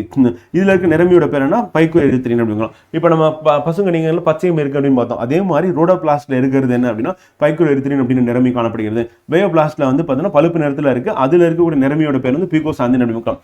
அடுத்து எலையோபிளாஸ்ட் அப்படின்னா லிப்பிடுகள் எண்ணெய்கள் சேமிக்க அது காரணமா இருக்கு. எலையோபிளாஸ்ட் தரசத்தை சேமிக்கிறதுக்கு அமிலோபிளாஸ்ட்னு இருக்கு அப்படின்னு பார்த்தோம். அதே மாதிரி நம்ம உணவை சேமிக்கிறதுக்கு வந்து நம்ம லூக்கோபிளாஸ்ட் அப்படின்னு பார்த்தோம். அந்த மாதிரி தான் எலையோபிளாஸ்ட் அப்படின்றது லிப்பிடுகள் எண்ணெய்களை சேமிக்க காரணமா இருக்கு. இப்போ ஒரு விதையில இரு விதையில தாவரங்களோட விதைகள் இருக்குல்ல, அந்த விதைகள்ல லிப்பிடுன்னு கொழுப்பு வந்து சேமிச்சு வைக்குது அப்படின்னு. ஸோ அதுக்கு எலையோபிளாஸ்ட் வந்து காரணமா இருக்கு. அடுத்து அலுரோபிளாஸ்ட் அல்லது புரோட்டியோபிளாஸ்ட் அப்படின்றது என்னன்னா புரோட்டியோபிளாஸ்ட்னு சொல்றோம். அப்போ புரதம் வந்து அப்போ அமிலோபிளாஸ்ட் அப்படின்னா தரசம், அதே வந்து எலையோபிளாஸ்ட் அப்படின்னா லிப்பிடு கொழுப்பு, அண்ட் அலுரோபிளாஸ்ட் அல்லது புரோட்டியோபிளாஸ்ட் அப்படின்றது புரதத்தை சேமிப்பவை அப்படின்னு பார்க்கிறோம். ஸோ அது நமக்கு எக்ஸாம் பாயிண்ட் ஆஃப்ல இம்பார்ட்டன்ட் வந்து. இப்போ இதனுடைய பணிகள் என்ன அப்படின்னா சூரிய ஆற்றிலிருந்து உணவை தயாரிக்கக்கூடிய ஒரே ஒரு நுண்ணுறுப்புன்னா பசுங்கணிகங்கள். அதுல இருக்க நிறமி எதுனா பச்சையம் அணிமுகம். அப்ப பச்சையம் சூரிய ஒளி ஆற்றலை பெற்று வேதி ஆற்றலாக மாற்றுது அணிமுகம். அந்த வேதி ஆற்றல் மாற்றி உணவு அப்படின்றது தயாரிக்கிறது. அதை தாவரமும் விலங்கின பண்ணது பயன்படுத்திக்கிறது அணிமுகம். அப்போ ஒளி ஆற்றல் வேதி ஆற்றலாக மாறக்கூடிய இடம் எங்க அப்படின்னா ஒளிச்சேர்க்கை அப்படிமுகம். இந்த ஒளிச்சேர்க்கையில் ஈடுபடக்கூடிய நொதி எது அப்படின்னு கேட்டாங்கன்னா நிறமி எதுன்னு கேட்டாங்கன்னா பச்சையம் அப்படின்னு இம்பார்ட்டன்ட். அது எங்க இருக்குன்னா பசுங்கணிகத்தில் இருக்கு அணிமுகம். பழங்கள் பழுக்கும் பொழுது என்னவா மாறுது அப்படின்னா பசுங்கணிகங்களாகவும் வண்ணக்கணிகங்களாகவும் மாறுகின்றன. அப்போ ஒரு பழம் பழுக்குது அப்படின்னும் போது என்னவா மாறும் அப்படின்னா பசுங்கணிகள் வண்ணக்கணிகள். இப்போ ஸ்டார்ச் சர்க்கரையாக மாறுகிறது. இதுதான் காய் கனியாவதற்கான ரகசியம். அப்போ பழம் பழுக்கும் போது பசுங்கணிகளும் வண்ணக்கணிகளும் மாறும். ஸ்டார்ச் அப்படின்றது என்னன்னா மாங்காய் இருக்கும்போது எப்படி இருக்கு புளிப்பா இருக்கும், அது வந்து சர்க்கரையா மாறும் போது வந்து இனிப்பா இருக்கு. அப்போ ஸ்டார்ச் வந்து சர்க்கரையா வந்து மாறுது. அந்த குளோரோபிளாஸ்ட்களில் கிரானாவின் செயல்பாடு ஒளிச்சேர்க்கையின் ஒளி சார்ந்த வினைகளை நடத்துவதாகும். அப்போ கிரானா அப்படின்றது அதனுடைய செயல்பாடு என்னப்பா அப்படின்னா ஒளிச்சேர்க்கை நடத்துறது. அவ்வளவுதான். குளோரோபிளாஸ்ட்னா பசுங்கணிகம். அது மாதிரி குளோரோபிளாஸ்டின் ஸ்ட்ரோமாவின் செயல்பாடு ஒளிச்சேர்க்கையின் ஒளி சேதன வினைகளை கால்வின் சுழற்சி எளிதாகும். அப்போ கால்வின் சுழற்சி அப்படின்னு நடக்கிறது இடம் எங்கன்னா ஸ்ட்ரோமால. அப்போ ஸ்ட்ரோமா அப்படின்றது வந்து கால்வின் சுழற்சி எப்படி நம்ம கிரப் சைக்கிள் அப்படின்னு பார்த்தோம் இதுக்கு முன்னாடி வந்து பார்த்தீங்கன்னா கிளைகாலிசிஸ் பார்த்தோம், கிளைகாலிசிஸ் சைட்டோபிளாசம் பார்த்தோம். கிரப் சைக்கிள் அப்படின்னா வந்து கிரப் சுழற்சி அப்படின்றது மைட்டோகாண்ட்ரியா அப்படின்னு பார்த்தோம். ஸோ அந்த மாதிரி கால்வின் அப்படின்ற சுழற்சி வந்து எங்க நடக்கும்னு கேட்டாங்க அப்படின்னா பசுங்கணிகத்தில் எங்க நடக்கும் அப்படின்னா வந்து ஸ்ட்ரோமாவில் நடக்கும் அப்படின்றது நமக்கு இம்பார்ட்டன்ட் நடக்கும். ஸோ அப்போ ஒளி சுயதீன வினைகள், அப்போ வினைகள்னா அங்க அந்த ரியாக்ஷன் அப்படின்னு நடக்கக்கூடிய ஒரு பகுதியா கால்வின் சுழற்சி அப்படின்றது இருக்கு அப்படிங்கிறோம். ஸோ அது நமக்கு இம்பார்ட்டன்ட் எக்ஸாம் மைண்டர். அண்ட் ஃபைனலா நம்ம இன்னைக்கு கிளாஸ்ல வந்து பார்த்தீங்கன்னா கடைசி நுண்ணுறுப்பு வந்து சென்ட்ரியோல்கள் அப்படின்றது படிக்கிறோம். சென்ட்ரியோல்கள் அப்படின்னா இவை பொதுவாக உட்கருவுக்கு அருகில் காணப்படுகின்றன. எங்க இருக்கும் அப்படின்னு பார்க்கறது குழாய் மாதிரி இருக்கும். விலங்கு செல்லில் மட்டுமே உள்ளன. செல் பகுப்பின் போது என்னவா மாறும்னா குரோமோசோம்களை பிரிக்கின்றன அப்படின்னு பார்க்கணும். அப்போ செல் பகுப்படையுது அப்படின்னா ஒரு செல் 2 செல் ஆகணும். அப்போ குரோமோசோம்ல பிரிக்கிறது யூஸ் ஆகும். ஆனா இந்த சென்ட்ரியோல்கள் அப்படின்றது வந்து என்னவா மாறும் செல் பகுப்பின் போது அப்படின்னா ஸ்பிண்டில் நார்களாக மாறுகின்றன. அப்ப ஸ்பிண்டில் நார்கள் தோன்றுவதில் முக்கிய பங்கு வகிக்கிறது. அப்ப ஸ்பிண்டில் நார்கள் அப்படின்னா செல் பகுப்பின் போது தோன்றுவது. ஸோ அதை தோன்ற காரணமா இருக்கிறது யாரு அப்படின்னா இந்த சென்ட்ரியோல்கள். எங்க இருக்குன்னா விலங்கு செல் பகுப்புல குரோமோசோம்களை ஆப்போசிட் சைடு வந்து எதிர் துருவத்துக்கு கொண்டு போய் சேர்க்கக்கூடிய வேலை யார் பண்றாங்கன்னா இந்த சென்ட்ரியோல்கள் வந்து பண்ணுது அப்படின்னு. ஓகேங்களா? ஸோ நம்ம பார்ட் 1 வந்து பார்த்தீங்கன்னா உயிருலகின் முக்கிய கோட்பாடுகள் அப்படின்றது வந்து உயிரியல் முக்கிய கோட்பாடு வந்து பார்ட் 1 அப்படின்றது நம்ம இங்கே கம்ப்ளீட் பண்ற ஃப்ரெண்ட். ஸோ அடுத்த பார்ட்ல வந்து இதனுடைய கண்டினியூஷனா நம்ம படிக்க இருக்கிறது வந்து ஸோ உட்கரு படிக்க போறோம். அதில் குரோமோசோம்னா என்ன, டிஎன்ஏ என்ன அப்படி படிக்க போறோம். அடுத்து முக்கியமானது வந்து செல் பகுப்பு வந்து நேரடி செல் பகுப்பு மைட்டாசிஸ் பார்க்குறோம், மறைமுக செல் பகுப்பு மைட்டாசிஸ் அப்படின்னு பார்க்குறோம், குண்டல் பகுப்பு வந்து மியாசிஸ்னா என்ன அப்படின்னு படிக்க போறோம். அடுத்து முக்கியமானது சுவாசித்தலை பற்றி நம்ம படிச்சு முடிக்க போறோம் அப்படிங்க. இதை நம்ம அடுத்த காணொலியில் அடுத்த வீடியோவில் கண்டிப்பாக நம்ம இதை ஃபுல்லாக படிக்க போறோம். அதுவும் நமக்கு மோஸ்ட் இம்பார்ட்டன்ட் தான். செல் நுண்ணுறுப்புகள் அப்படின்னு முடிஞ்சிருச்சு. அடுத்து உட்கரு பார்த்தோம்னா செல் முடிஞ்சிடும். அதற்கு அடுத்து செல்லோட டிவிஷன் என்ன, பகுப்புனா என்ன, அப்புறம் சுவாசித்தல்னா என்ன அப்படின்றத நம்ம அடுத்த வகுப்புல படிப்போம்.